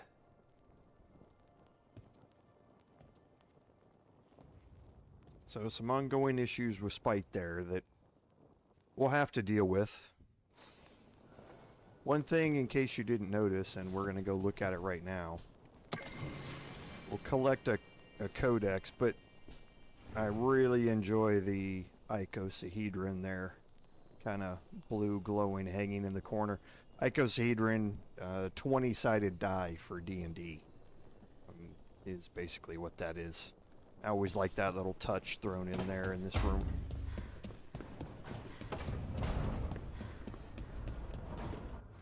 Okay, so I don't think we have any more conversations. So let's look at our journal. And we have a quest for Harding and a quest for Tosh. And these two are fairly quick. So we'll just get them knocked out of the way.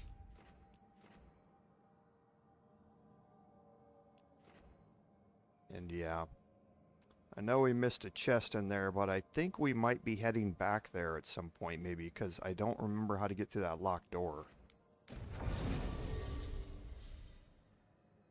And this is for Harding.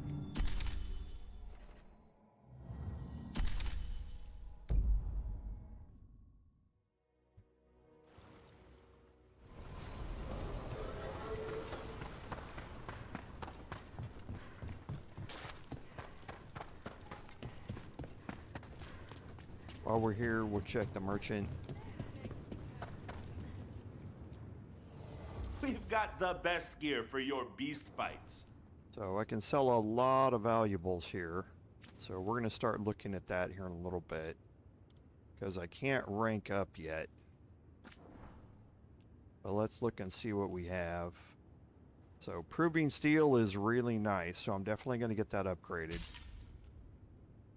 The Seafarer's Cutlass. Not really a thing that we need, but we will take all the upgrades that we can get. We got plenty of gold.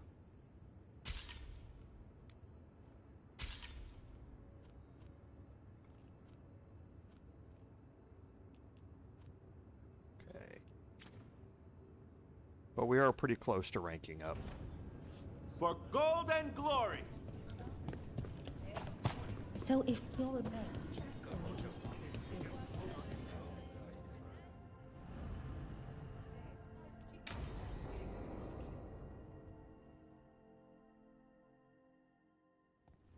They said I could find you here. Good timing. I think I'm done for the day. The Lords of Fortune don't mess around, do they? Hey, thanks for the lessons. I'll be back. I'm beat. I just gotta... You just gotta... Do you feel that? It's dark. And they're so afraid. So alone. Hodding? What's happening? There's so many of them. All in my head. So... much. Listen to me. I'm here and you're safe. Take all the time you need. I'm safe. Yes. I could feel it. Rippling through the stone. Confusion. Isolation. Fear. Whose fear? Whatever was after me has turned on the dwarves. It's drawing me out. Drawing me down.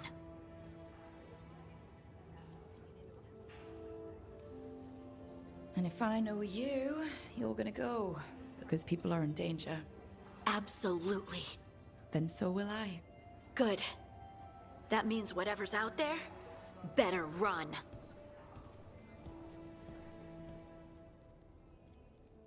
And we're going to be continuing her quest line. find any good loot lately? That's going to get us an upgrade to the wax sealed papers. We don't use it. But if we do get precision, then her weapon attacks would be crits. We don't tend to rely on our companions to do a lot of damage outside of their comboing of abilities. So this isn't really something I'm focused on.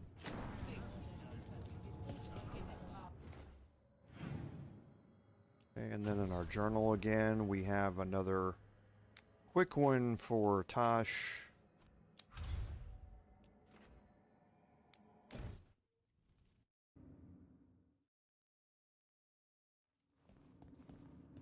You're late. And you brought a guest. I hope I'm not putting you out.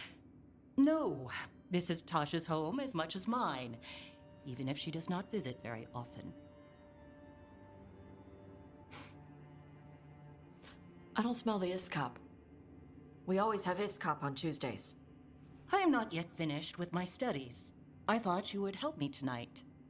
And by help, you mean do it all. You haven't even chopped the melons. You swing axes all day. Do you lack the strength to chop a few melons? The runes on the tablet are written in the old Qunari tongue, but they are incomplete. So they never finished it? No. It is clearly finished, but parts of letters have been hidden somehow, rendering the tablet unreadable. Sounds like they didn't want you to read it. Yes. Unfortunately, there are few other documents that date back to the first expedition. What do you mean, the first expedition? Your history teaches that Qunari landed on Thedas 300 years ago, in the Steel Age. This is true, but incomplete. Almost 1,000 years earlier, the first expedition came, only to vanish. They were Qunari who predated the Qun itself. That is what I study. Here. Food's ready. This is not Iskap. Wasn't feeling like Iskap. We're in Ravane. Might as well eat like it. I see.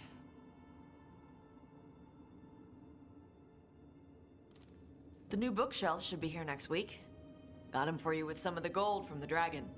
You need not trouble yourself. My studies are clearly of little importance. Okay. Bye. Thanks for coming. She used she. You haven't told her yet. I was going to. Then we got here and she was... like that. You'll do it when you're ready. Maybe you could tell her? Well, if that's what you want. Nah, she'd kill you. I'll tell her. She deserves to know. This isn't about her. You do what's right for you.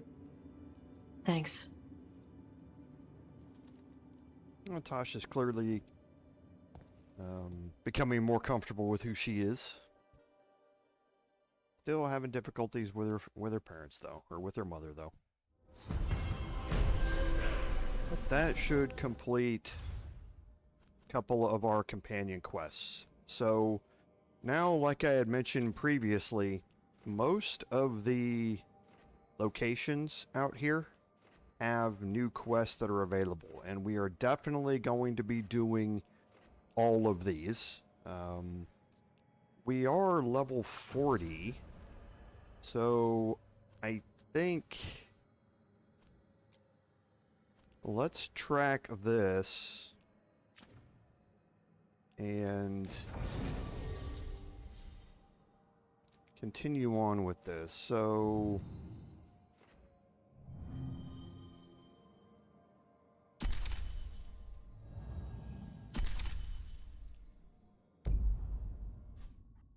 we haven't had Lucanis with us for a while. And let's go have a couple of demon fights.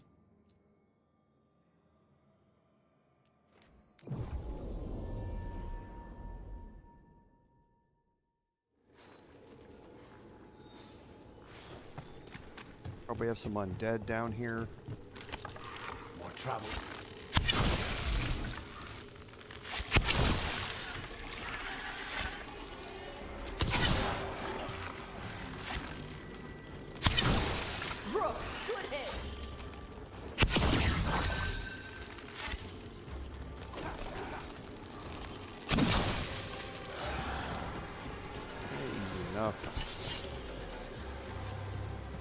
Now we'll head down and get into another fight here. Okay, now in here we need to look for the brazier that's lit, and it's right here. Look there.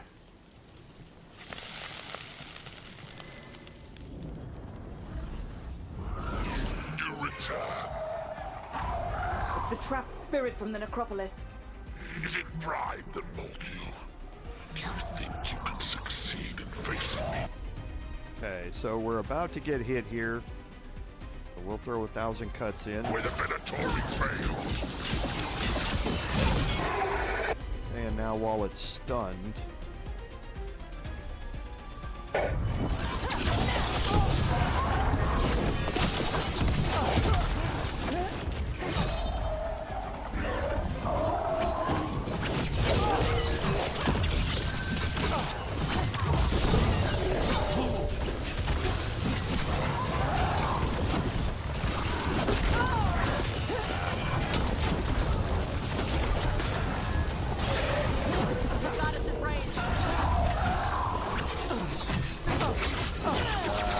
teleported out.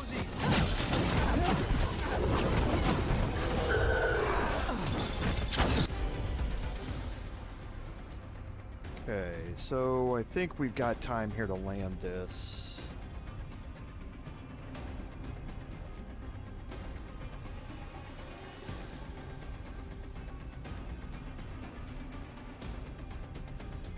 Wait, why am I getting combo with this? This doesn't combo together. Oh, he's overwhelmed already. So we'll get Lucanis to detonate it, and then I'll drop 1,000 cuts while it's stunned.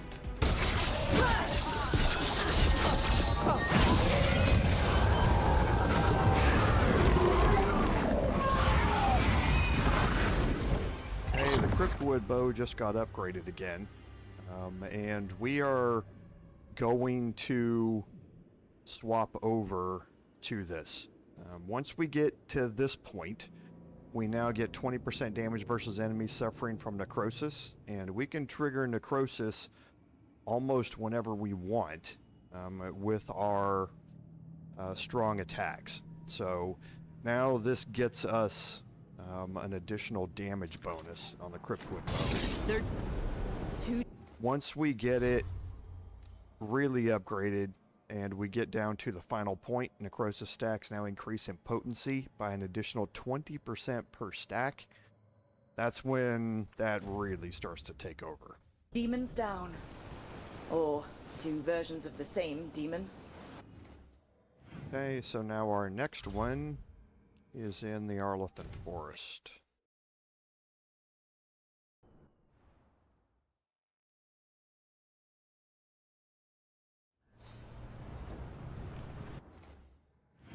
And while we're here, I guess we can check the merchant as well. With Weishaupt gone, it'll only embolden. Have a look. Okay, we can rank up the shop. And we're only 3 away, so let's sell that. Now we can rank the shop up again.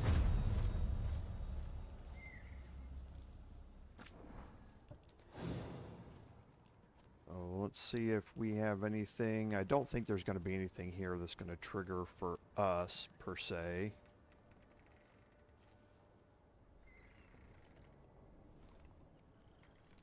We'll take the exacting shard just to get the upgrade. Electrify we don't really need. We don't need jumpers, bindings. We'll take all the mementos.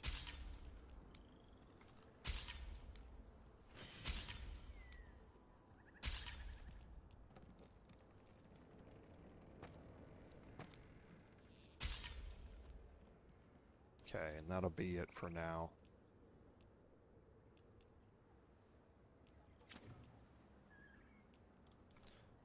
So we still have, what, 600 left. We'll look at where best to apply that. Safe travels.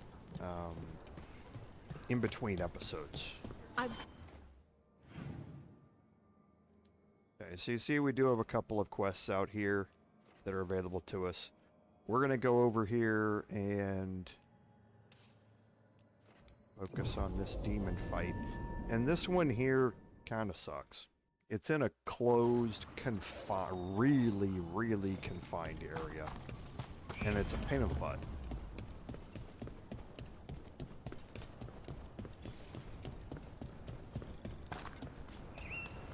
Hey, Lucanis. How's Spite? In a killing mood. Though, after the latest casualty reports from home, so am I.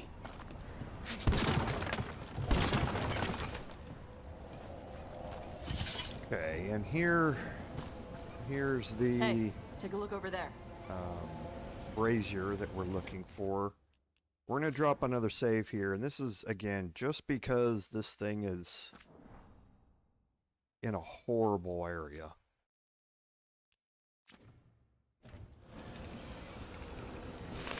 And this demon is a rage demon. Did determination is at the shape of your will. He's gonna be doing the whole fire. Trap Necropolis spirit. Last one. I will lash my common rage. Will you fall to petty hates and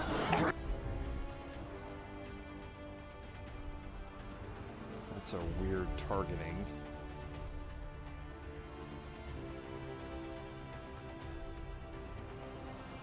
And let's see if we can get rid of a bunch of this armor. the heart, the soul, whatever you are, give me my freedom if you can.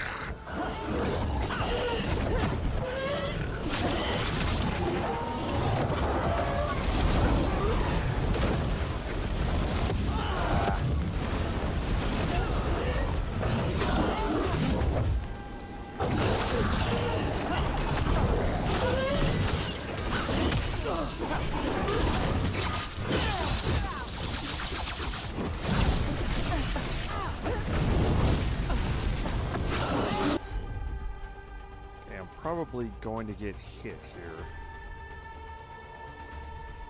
Do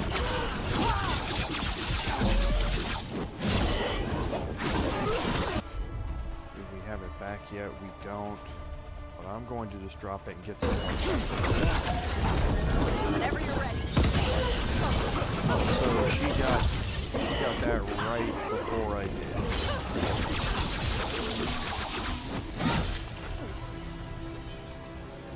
She triggered Overwhelm right before I triggered the Pilfer. That's it.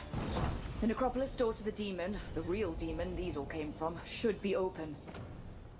Okay, Duelist Blade is another Necrosis-based weapon, but again, compared to Orion's Talon, it's nothing that we're going to Then use. we finish the job. Okay, so now we can head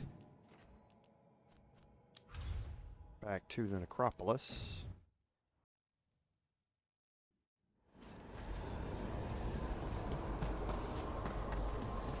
And I kind of want to get into a fight. I want to get my momentum. And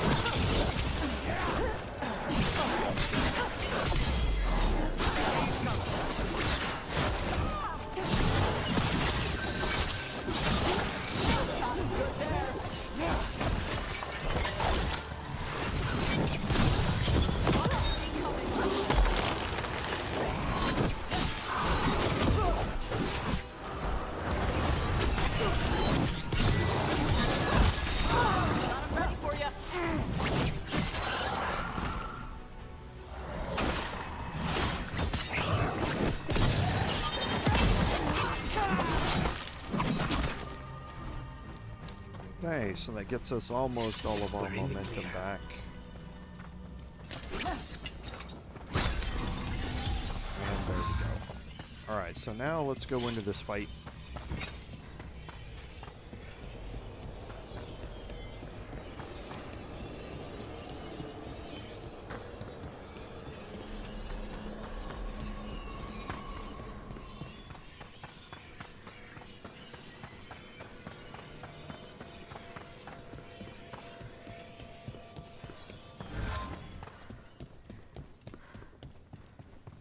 It's right down here at the end of this hallway.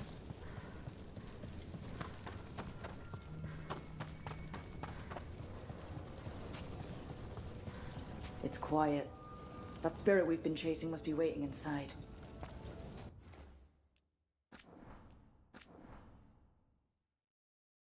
Okay, drop a save here, and let's go in. I told you were going to be getting a lot of action today.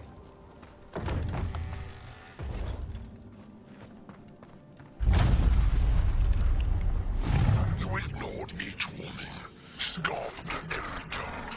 With every death, I tasted freedom.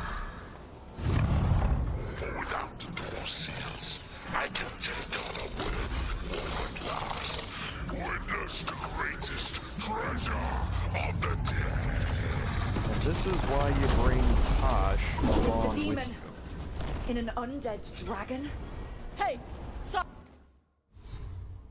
Okay, because Tosh has, I think it's armor. Yes, that has plus 50% detonation damage versus dragons. Okay. So she already has attack my target dealing extra damage against them. The taunted, we don't use taunt for her, and it's not going to, I don't know if it's going to apply here, but we can swap it out.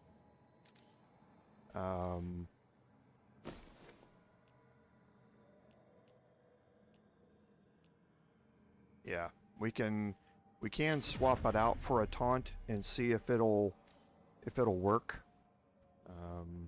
Don't know as if it's going to work on Sorry, this, though. You are So the thing here is to make sure that you are closing the distance as much as you can. She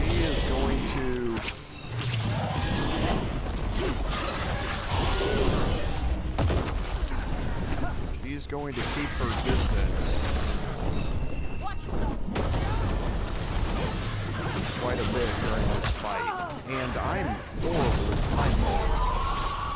I'm not normally this bad off. So we definitely need to get a pilfer here and combo.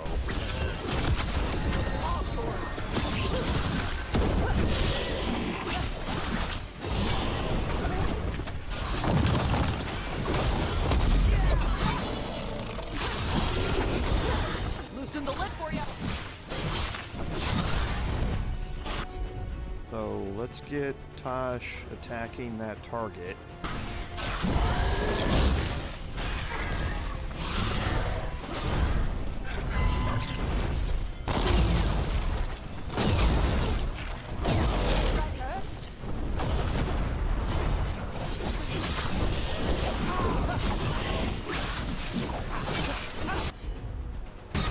So like I say, she's gonna run away quite a bit.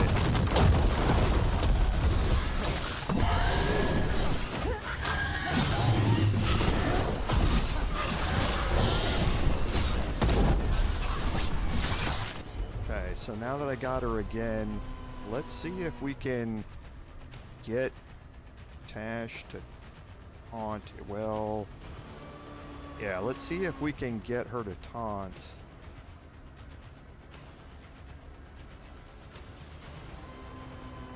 Well, no, she's about to do her little thing here. So let's keep the combos going. A door safely locked for ages, and how swiftly you came to plunder. About to take off. Every third of her hit points, she will head up top.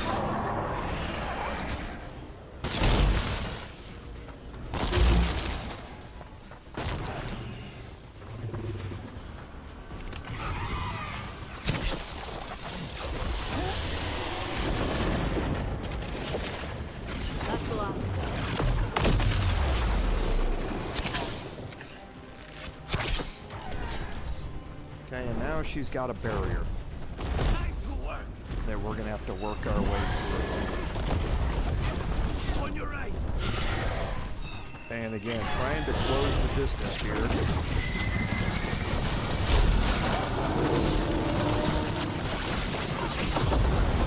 And there she's knocked out.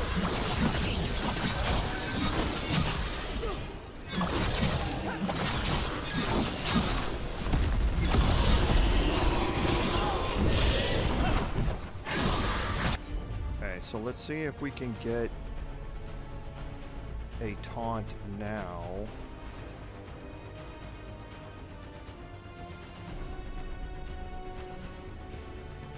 all of these are out of range, but I'll get a taunt.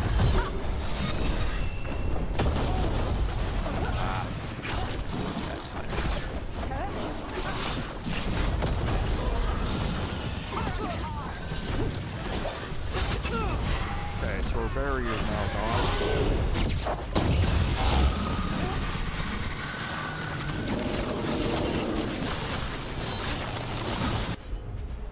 So we've got 11 seconds left here. Why is... I don't think it's out of range. I'm gonna try it anyway. Oh, she's landed it right.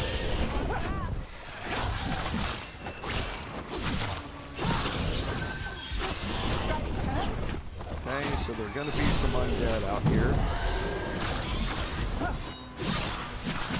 I'm gonna stay focused on her as much as I can.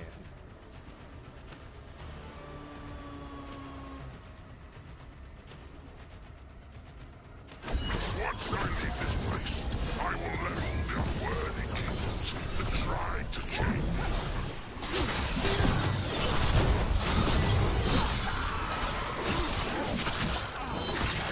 Nicely done! Got it ready for you!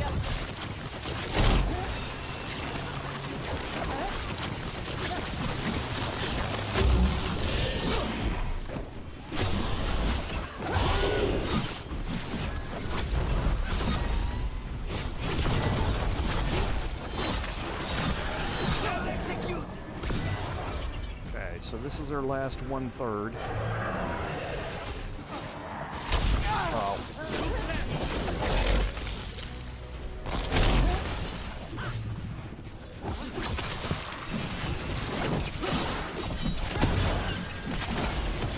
Take him down!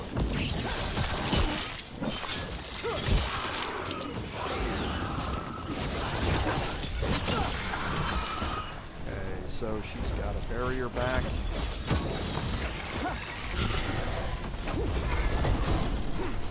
I'm gonna go try and focus here a little bit.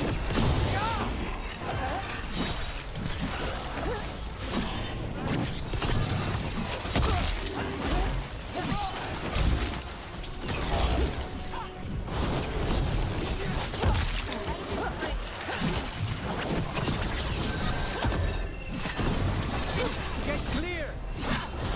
Okay, so now we'll focus her again.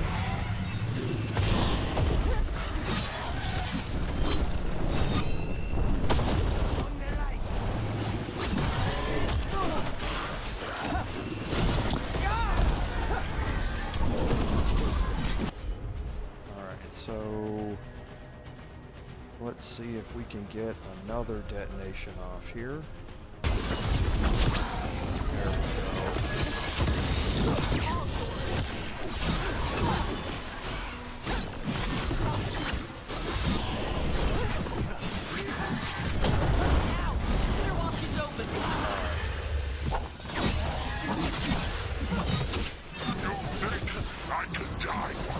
full heavy attack.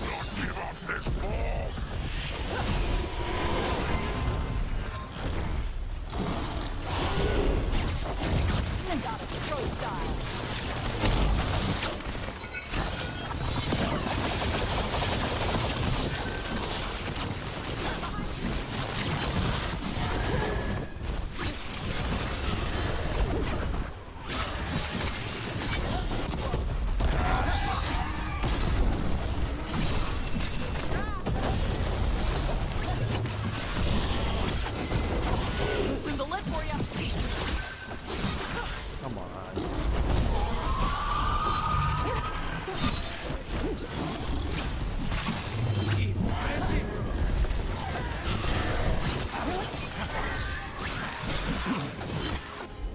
Just a little bit more here. One more combo should do it.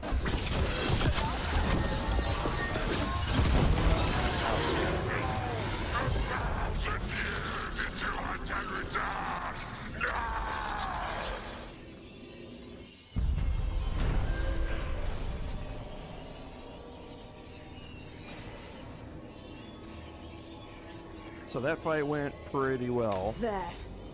It's over. Katadim Hira. It's out of the dragon. Her fight is over. Spite. Did not like fighting, but let's not stay long. Having Tosh along with you for that fight with her extra detonations against dragon, or extra damage and detonations against dragons, really helps. And we're going to run into another one of those here in a little bit.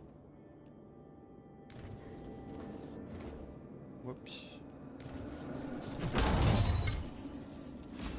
Okay, so we're going to pick up my regards for Harding. And the Enchanted Longblade. And the Enchanted Longblade is something that we are going to change over to. The final attack damage is nice. The gain necrotic weapon on kills we don't need to worry about. However, while necrotic weapons are active, final attacks apply necrosis. So now, whenever I do that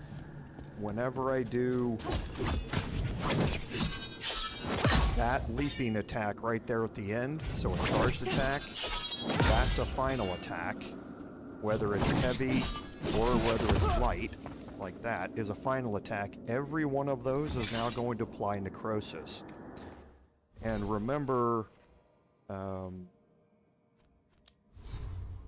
what we looked at here is we have plus 20% damage versus enemies suffering from necrosis. Okay, and now we start to see more of the synergies that are coming in. Necrotic weapons is always active, and we're gaining necrotic damage. We're now gaining necrosis that we can apply with any of our final attacks, and we're getting plus 20% damage against any enemies that are affected by it. Not to mention all of our additional necrotic damage here that is happening while necrotic weapons is active. Charged attacks deal necrotic damage in an AoE, but remove necrotic weapons, well, then it just comes right back. Okay, so this is kind of the synergy of how this build is going to be working. We picked up those two. We've got a couple other things that we also need to look at.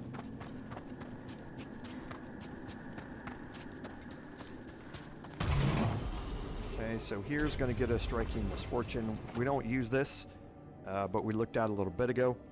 Using a necrotic ability cleanses all afflictions, and afflictions, especially in the end game, like being shocked or being burned or something like that, that is ticking away our health, really hurts. The extra bonus damage that we're getting from our advantages is better, in my opinion.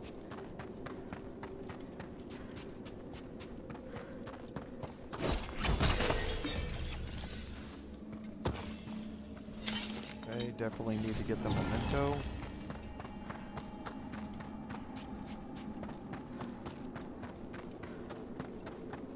That's our way out.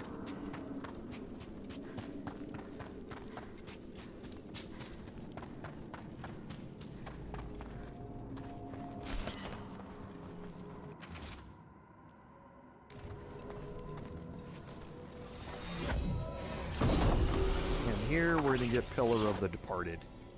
This is actually really cool. The armor has a very high defense, but no ability damage at all. You gain deflect and resistant when you reach low health. There is a build that specifically works with this that has absolutely nothing to do with your doing damage with abilities. It's based around your light and heavy attacks and increasing all of the damage and or penetration that you can do with those. And this armor goes hand in hand with that build. There's actually a couple of YouTube videos on it you can go look at where you can see it. It's intriguing. It's not something that I'm going to focus on. And then here we have a second one of these. Now, the first one, you remember, we got in Arlothan Forest, right behind the Guardian, where the unique chest was. This is the second one of these. You return. We are content. Why are you here? What do you want? Not now. Not yet. We will show you soon. This just gets weirder every time. Okay, you are not going to learn about what that is until the end game. And I mean the very end game. But until then, it'll remain a bit of a mystery. And we'll head back here into the middle. And let's quickly look and see where we are. So the Morn Watch still needs some upgrading. So I think we're going to spend... We'll see how much upgrading they need at the shop, and we'll see if we can get them upgraded. Do our best not to talk to her, Spirits haunt the land. but instead talk to him. There is much So to be yeah, done. we have quite a ways to go. We can rank the shop up again here. And we'll sell all of ours here. 687. That will get us to 2687.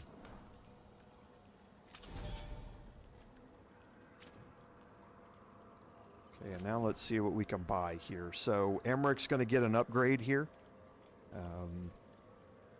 for his Guardian of the Abyss. And the Enchanted Long Blade, which we have equipped, now is going to get its final upgrade.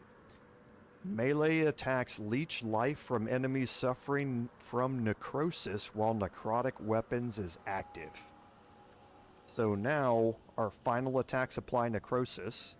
Necrotic weapons are always active because of our offhand weapon. So now we are leeching life from enemies after we apply necrosis. Okay, so that's a huge boost for us. We don't use the death mask yet. We will a little bit later.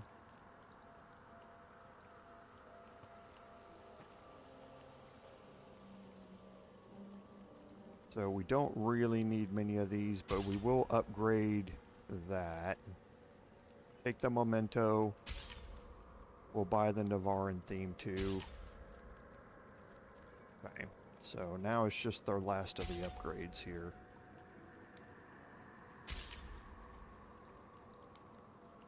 Don't really need these, but we'll get them out of the way. Okay. Prepare for the hunt. And I'm going to... Serpent's Kiss. I'm going to take Exacting Shard and change it out.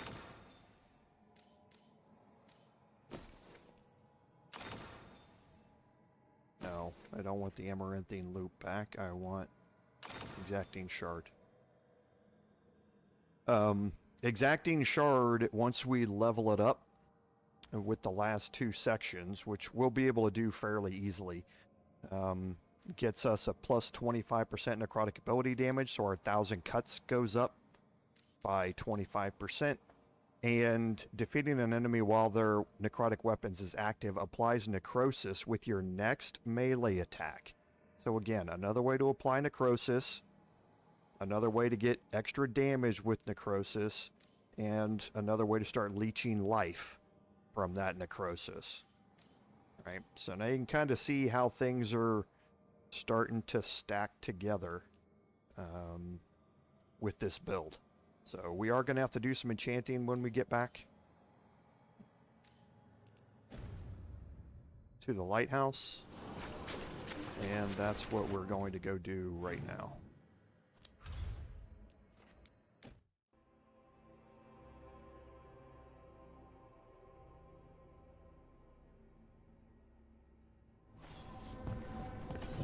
let's check real quick and see if we have conversations. We do. We have a couple.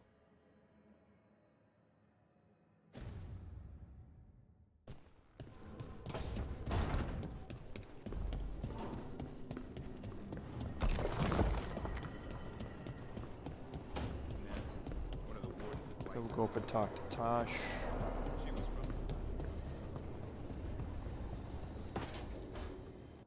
So, does the fire feel like a part of you?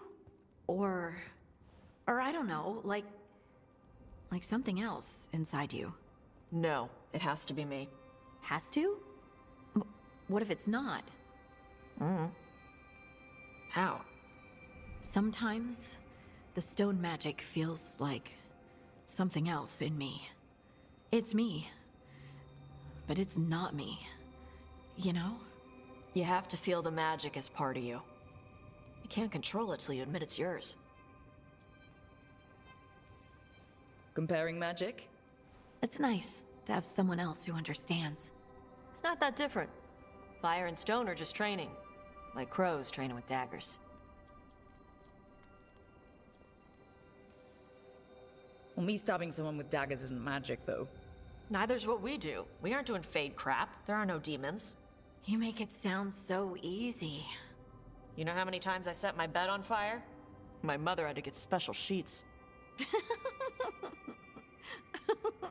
You'll get there. Thanks, Tosh. That really helps. Good. You deserve to be happy.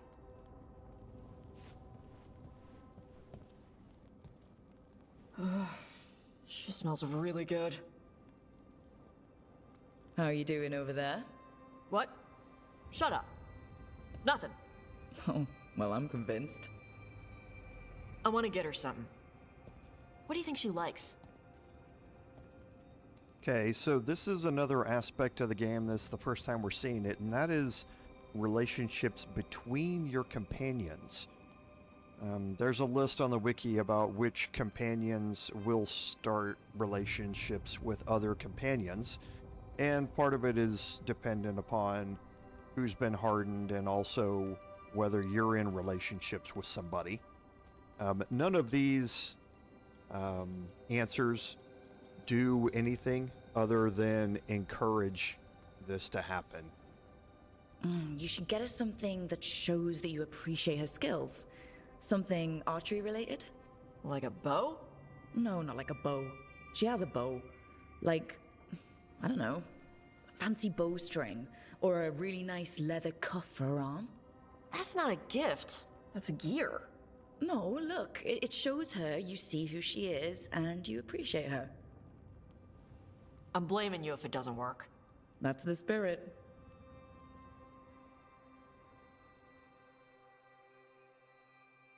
Okay, and now we'll go talk to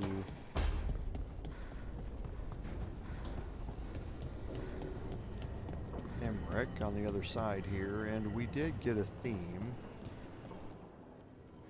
So we can change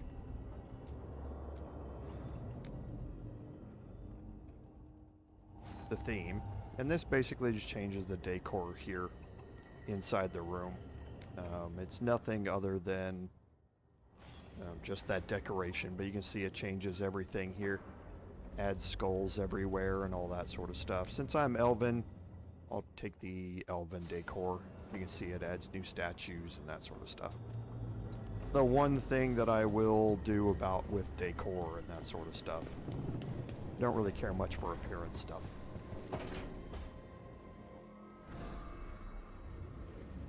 Ah, hello there.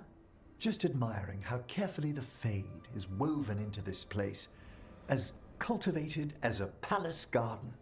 That's old elven stuff for you. Magic everywhere you look, and also where you don't. I do envy you, Rook. Really? I can only imagine what you got up to as one of the fabled crows of Antiva. Not to mention traveling with Varric. The adventures you've already had.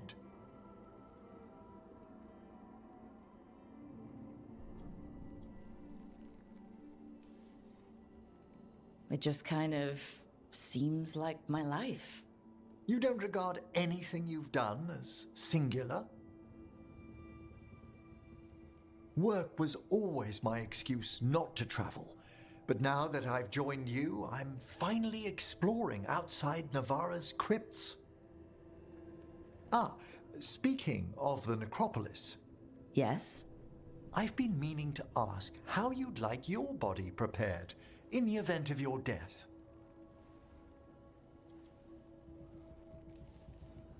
Actually, do they let you into the necropolis if you're not Navarran? What a splendid idea! I could put a word in. Ah, he's finished the reagent. Please excuse us. Excellent work, Manfred.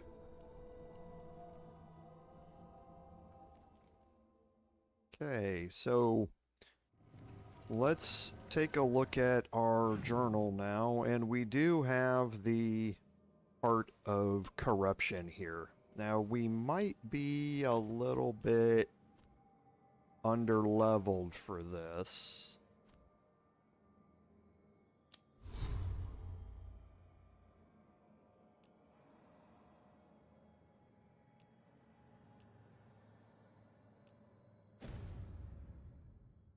But let's go back out.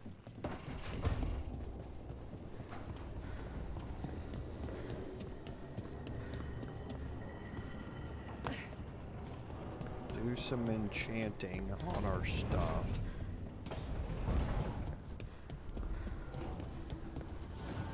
Okay, we can rank up the shop here too.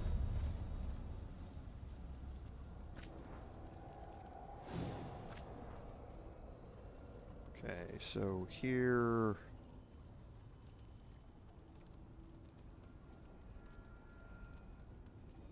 Let's take the max momentum for this.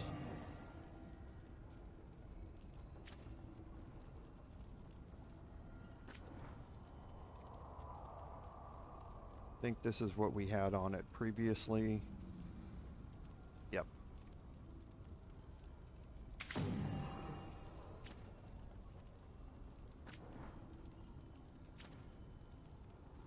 And then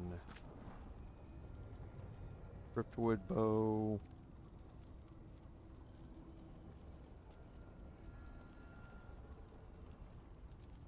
Yes, was the weapon damage.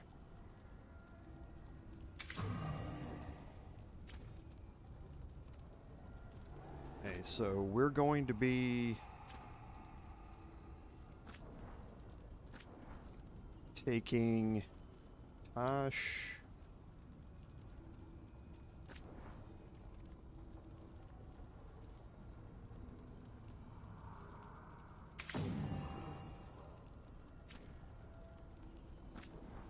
I hate the fact that it does that. And we can now apply necrosis with attack my target on her.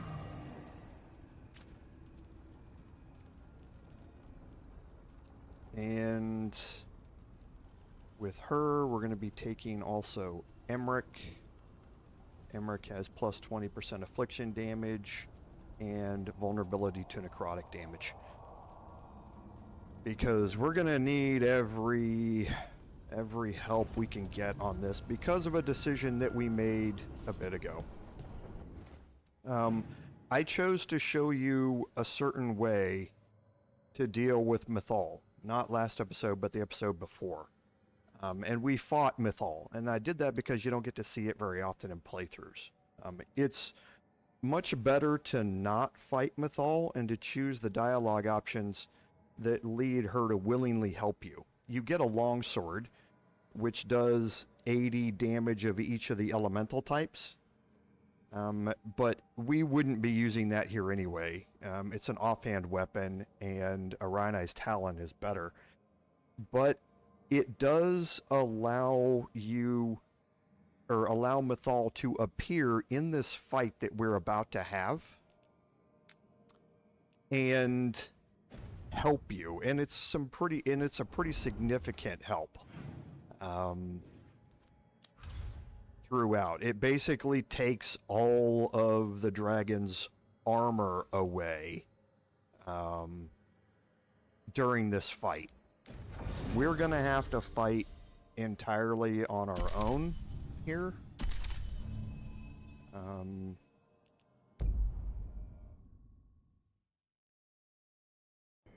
So we'll see how well this goes.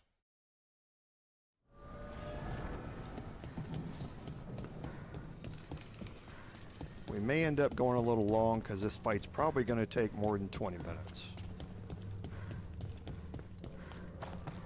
We went down here and explored a little bit of this.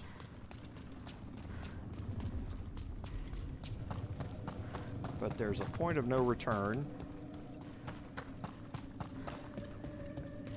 And it's right here.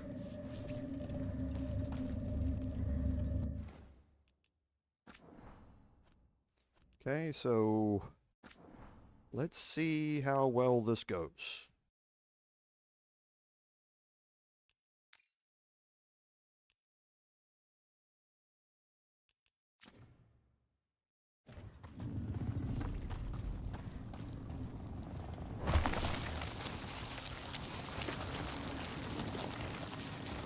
Eyes up, weapons ready.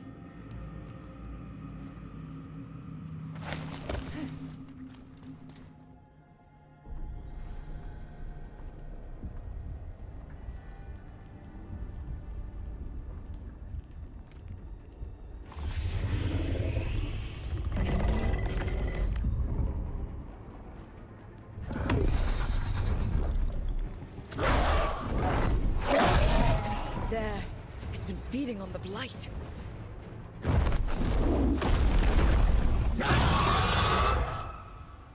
Okay, so we are immediately going to see if we can get it targeted and get both of our companions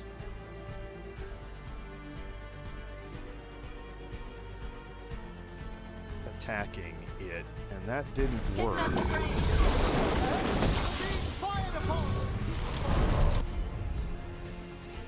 Okay, there we go. And if I am going to deal... The cheat isn't going well.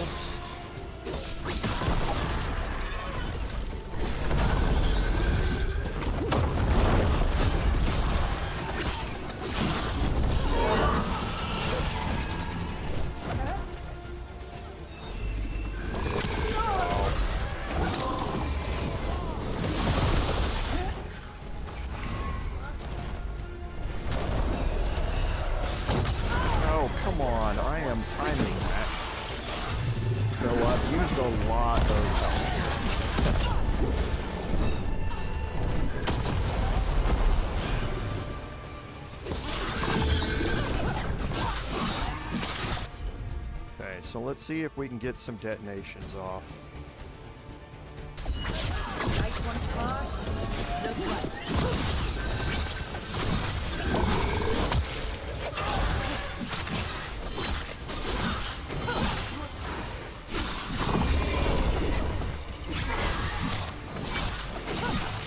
Let's get both of them attacking the target. Why? See, he's got necrosis stacks.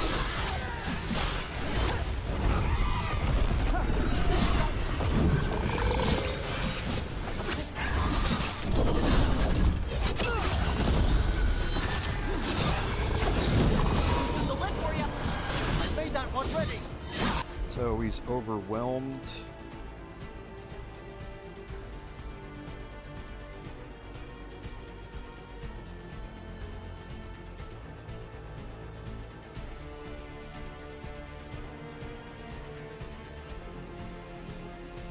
Now he's weakened. Let's see if we can get a combo off with this.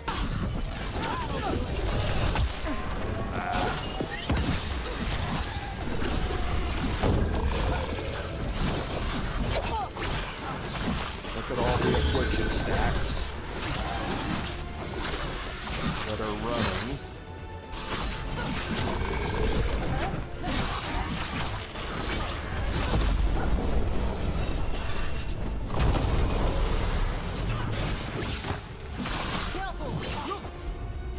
see if we can get...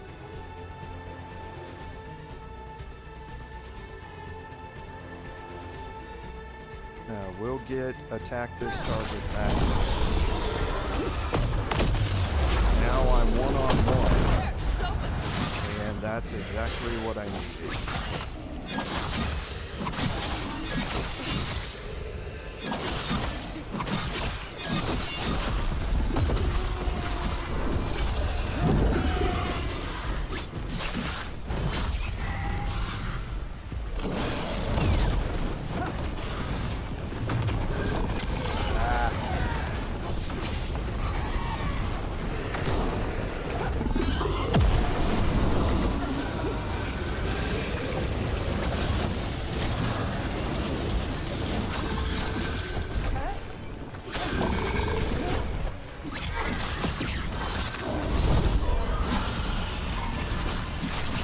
Back.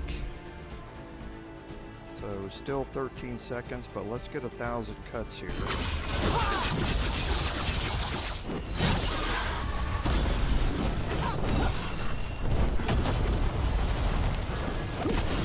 Got him ready for you. Okay, so we should be able to combo that.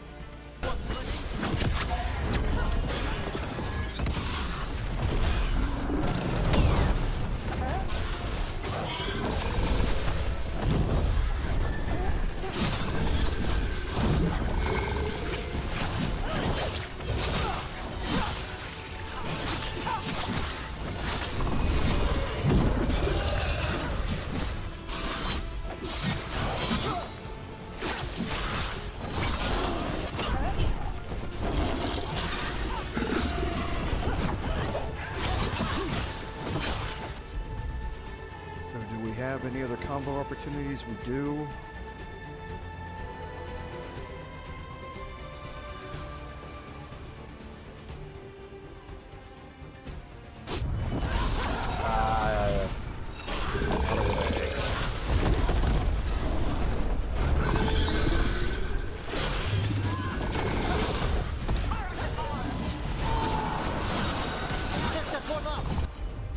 Nope.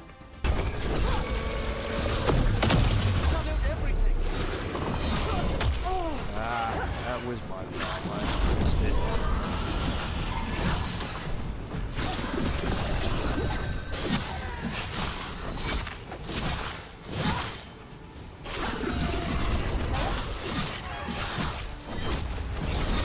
Now they're back.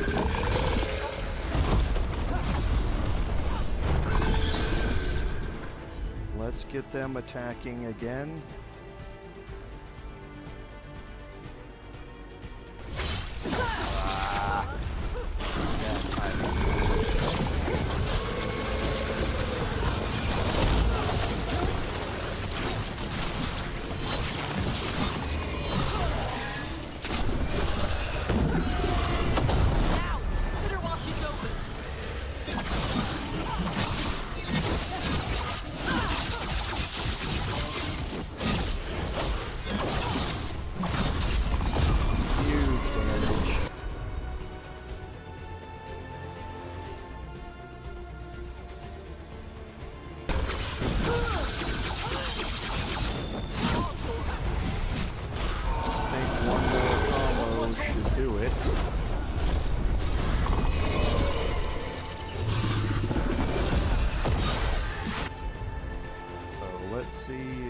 Can get a week in here.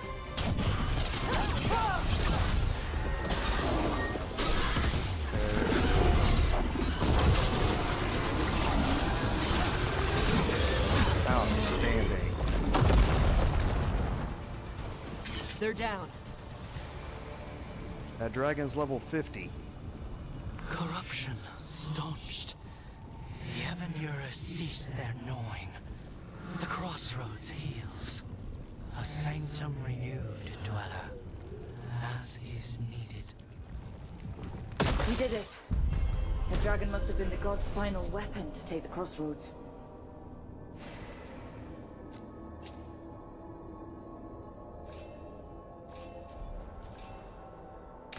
And we put down another blighted dragon. Chakra Toebra. Let's go. Okay, so let's do a couple of things out here. We'll get our potion back.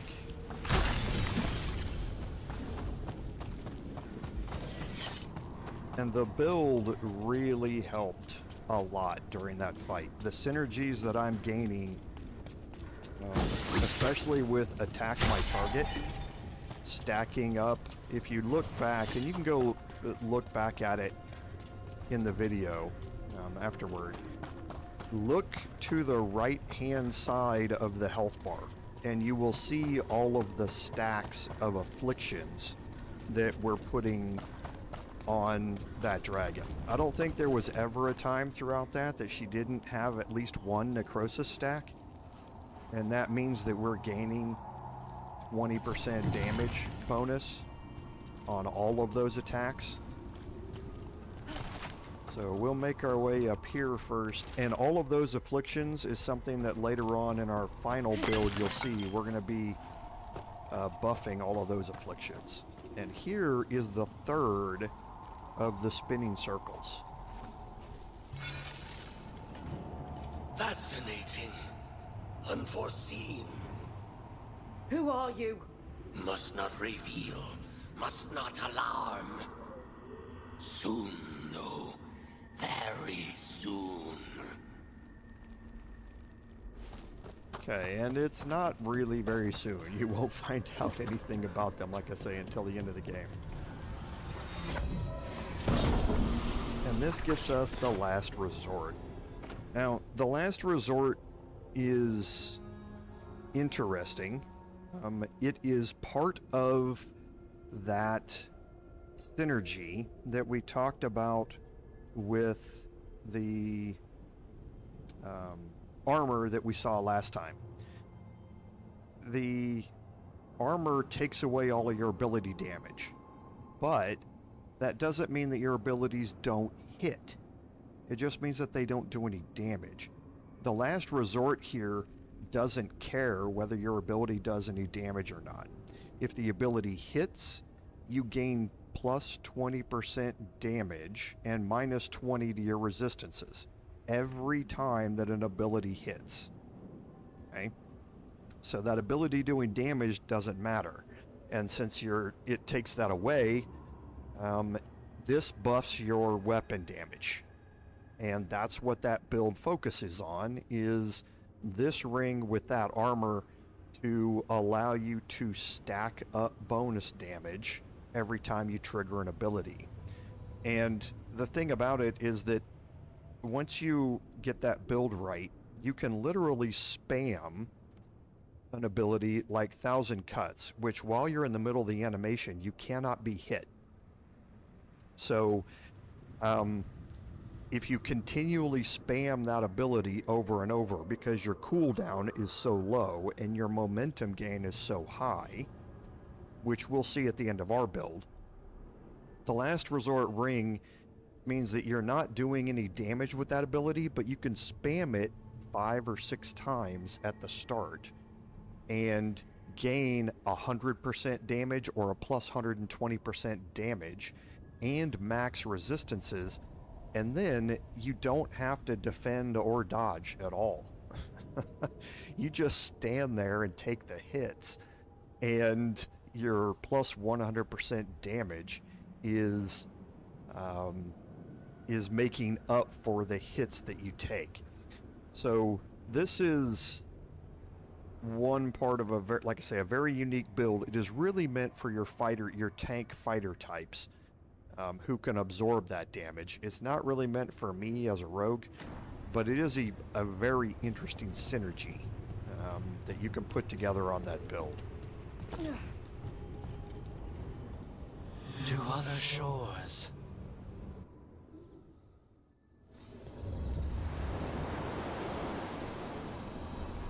So we did some really, really good work today. We took on quite a few dragons. We cleared out some major high-level quests. The Warden Gray's Final Repose we can't get to yet. Shark's Mouth caves are not open, so we can't get to them yet.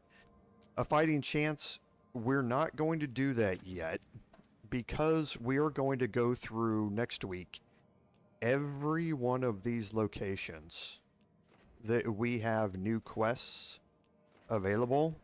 We are going to go deal with every single one of them. We are going to clear out every side quest in this place, and you will quickly see how much favor we're going to gain here with quite a few of our allies. Arlothan Forest, there's also something else that we want to go look at in Arlothan Forest.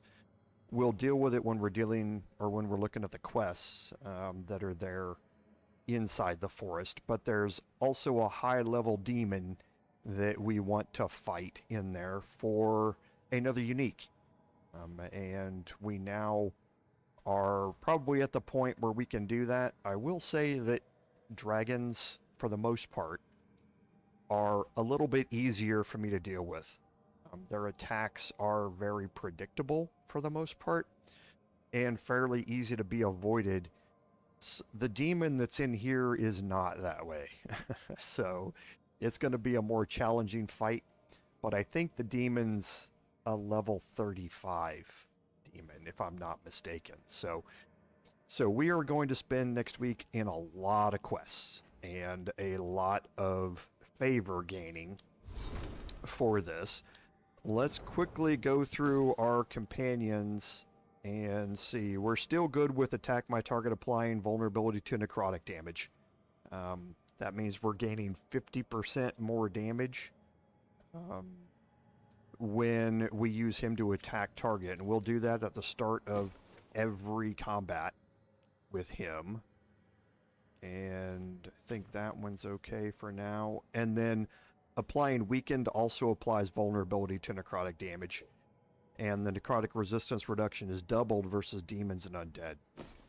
So a really good setup based around our necrotic stuff. So what we're doing here is now looking at this end.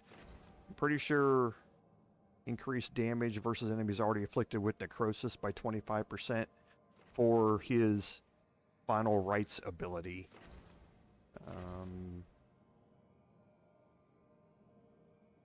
I think we will take that. And then we'll do the stagger here as well. Parting, it's her bow. We've looked at these a little bit before. So we want the additional stagger of what she has equipped.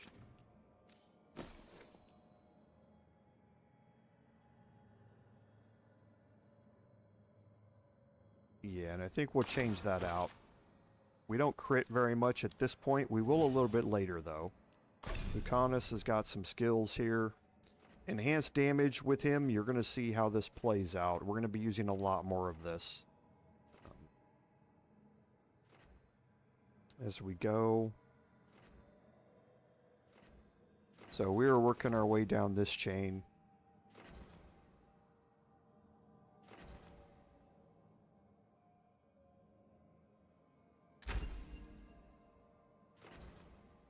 Take the cooldown reduction.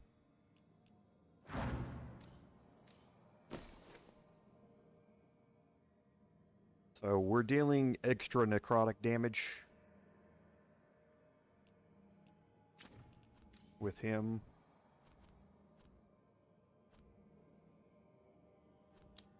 And I think still says there's something on, oh, and Tosh.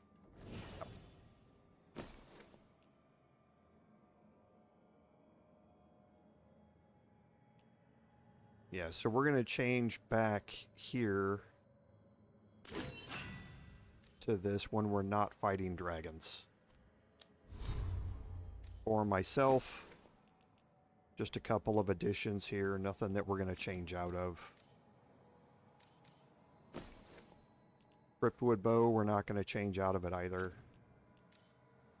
The Antivan Parade Helm, right now, necrotic weapon damage is doubled versus enemies suffering from necrosis. So that's the main reason. The necrotic weapons damage is also boosted, so it's going to have to be something really big to get us out of that. What's going to happen later is the death mass. The affliction duration and damage because of it can be really beneficial, and once we get the Morn Watch all the way up, that plus 15% affliction damage is a possibility. We'll just kind of play it by ear once we get down to that point. The reinforced binding is gaining us plus 25% advantage duration, which means we're gaining our bonus damage for that much longer. So there are a few others that we may look at. Once we get to affliction stacking, using a potion applies bees to nearby enemies. Can be useful as well, but not right at this point. I think this is the best belt that we have for our build so far, and nothing out of our rings. We're not going to be swapping out any of this stuff. The two that we have are the best that we can. We just need to worry about getting the exacting shard upgraded as fast as we can. We did pick up 2 more. Your next ability is greatly enhanced in a much higher damage or increasing its efficacy. And the passive is plus 10% ability damage. We're getting 10% health right now, and I think we're going to change that out to escalate. And for now, a bunch of armors that we've looked at. This is the Pillar of the Departed that I talked about previously that pairs up with that ring. But not a build that we're going for. The Garb of Kinship, we want to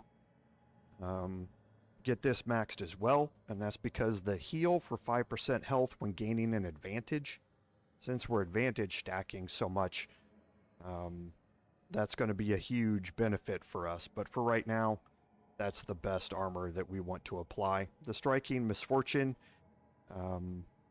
is good for the 15% necrotic damage, but at this point, not something that we want to give up the extra damage for. So I think that brings us fully up to date with our character here. So we're going to drop a save.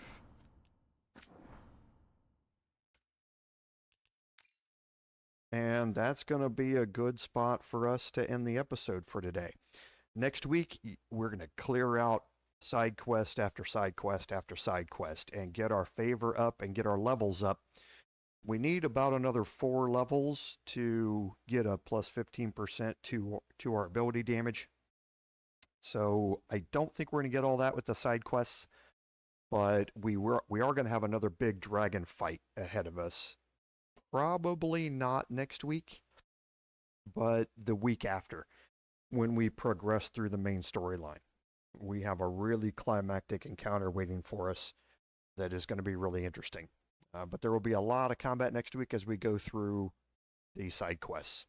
So I hope to see you all then. As always, thank you all for being here.